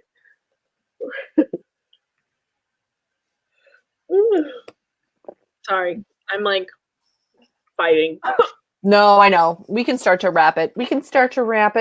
Any last bookish questions, guys? Or any questions? Or any questions in general? Yeah, questions. Bookie questions. I'm gonna get in bed and read Darling Rose Gold and have some messed up dreams. Ooh, love that for you. Love it for me. But you know what? Love for real? What? We get to go to sleep tonight, and tomorrow is still the middle of the weekend. I know. Yeah. No Sunday scaries. Yeah. Oh, it's gonna be amazing. Oh man. I don't know what the next book I'm going to read is. I might have to judge up my TBR and figure it out because I'm feeling lumpy. I think I want to do If These Wings Would Fly. If These Wings Could Fly. Oh, I lied. I bought another book this year. I bought The Last True Poets of the Sea. Ooh. Yeah. Oh, do I place this book order right now? What do I do? How many books? It's a really good question. Currently, there's 4 in my cart because a couple of them were on sale, and I was like, I'll just get it. Because Dawn Kurtagich, who I talked about earlier, she wrote Teeth in the Mist, which is like the YA version of House of Leaves. I'm really intrigued by her, and she writes really, really creepy shit, and I'm really in the creepy mood. And she's got 2 of her books that are on sale for like under $8. So I'm like, I kind of want to do that. And then I have 1 book left by Frederick Bachman that I don't own, and it's only $12. Which one's that? And Every Morning the Way Gets Home Gets Longer and Longer. Oh, I don't have that. And then I did buy his little one. It's Things I Want to Tell My Son. Oh, I don't have that one either. But yeah, I just got that when I found it at the thrift store. The Library of the Unwritten is the 4th one. Yeah, so okay. I say do it, Julie. All 4 come out to under $40. Yeah, do it. My cart is The Library of the Unwritten, Cracked Up to Be, and those are both books with white spines, I believe, so they'll work for Reading the Rainbow. Yep. And then I also have 2 planters, like plant pots, in my cart. The total's also under $40, so I think I'm going to go for it. Yeah, I think under $40 is fine. Okay, mine is, let me see. Hold on, where's my screen? I have, oh crap, I just clicked it off. Okay, hold on. I have The Library, that one. Yep. Because you told me to. And I also have Quality Land. Because I want to freaking read that. Okay. And it comes to $42. That's Canadian. I know it's only 2, but it's hardback crap. It's Canadian. It's Canadian, so it's under 40 US, so you're fine. Yeah. Yeah, okay.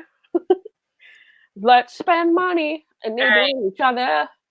I'm doing it. Me too. All right. I just placed the order. I have to sign I don't feel bad about it. my birthday. I'm fine with it. I'm fine with that. That's a good order. It's a wise order. When are they coming? I don't even know. It's things that I It's the 17th. Oh, fuck yeah. Actually, mine's not coming until the 18th. Oh, mine are coming the 16th. Holy shit, that's tomorrow. What? I love living in Los Angeles. Place order. All right. Well, mine doesn't come until the 18th, but that's fine because I've got shit to read until then, so it's okay. Mine says February 24th, which is fine. Monday, February 24th. Faith, the inner monologue is whispering, yes. No, it's pretty long. Why are you going to take so long? Yeah, I think it's Una Underwater. It's 2 O's. Yeah, it's OONA, like that. Yep. I don't remember what it's called though, but I know that's the thing. I think that's what it's called. It's over. Oh no, it's not. I was wrong. It's Una Out of Order. But it does seem very, very interesting, and that will probably be one of my next reads too. That's on my immediate TBR cart because I think it comes out really early in March, and I want to try to get to it. Yay! Oh hell yeah! I forgot because I'm a Plum Plus member with chapters that I get another 10% off. It ends up being $39.70. Hell yeah! And I got free shipping. That's awesome. You did the damn thing. Yeah, I'm doing it. I'm so Crushed it. Look at how red I am. That's alcohol right there. That's crazy. Whew. Well, thanks for hanging out. PayPal's not working. Yes, thank you for hanging, everybody. Thank you for taking time out of your precious Contemporary-a-thon reading time. Yeah. Again, a special thank you for being patient with those of us who just haven't been able to get it together this week. I love you a lot, and I appreciate you sticking with us. Me too. Thank you for being supportive. And Life happens. you'll see me soon. I'm around. Yay. I'm watching thirsty TikToks. Crisis. It was fun. If you have not already, guys, please be sure to go to all of our TBR videos and enter our giveaway. Yes. Do it, do it, do it. I'll be picking my winner probably tomorrow or Monday. Yeah, I'll probably No. I'll pick it at the end of the readathon and make sure it creeps into the end of the vlog for the next one. For for the vlog. Yeah. So thank you so much for hanging out and chatting and talking books and brains and all the good stuff. Thanks for making me feel good. I love you guys. Yay. All right, guys. We love you. Good night. Bye. I bit my cheek. Ow.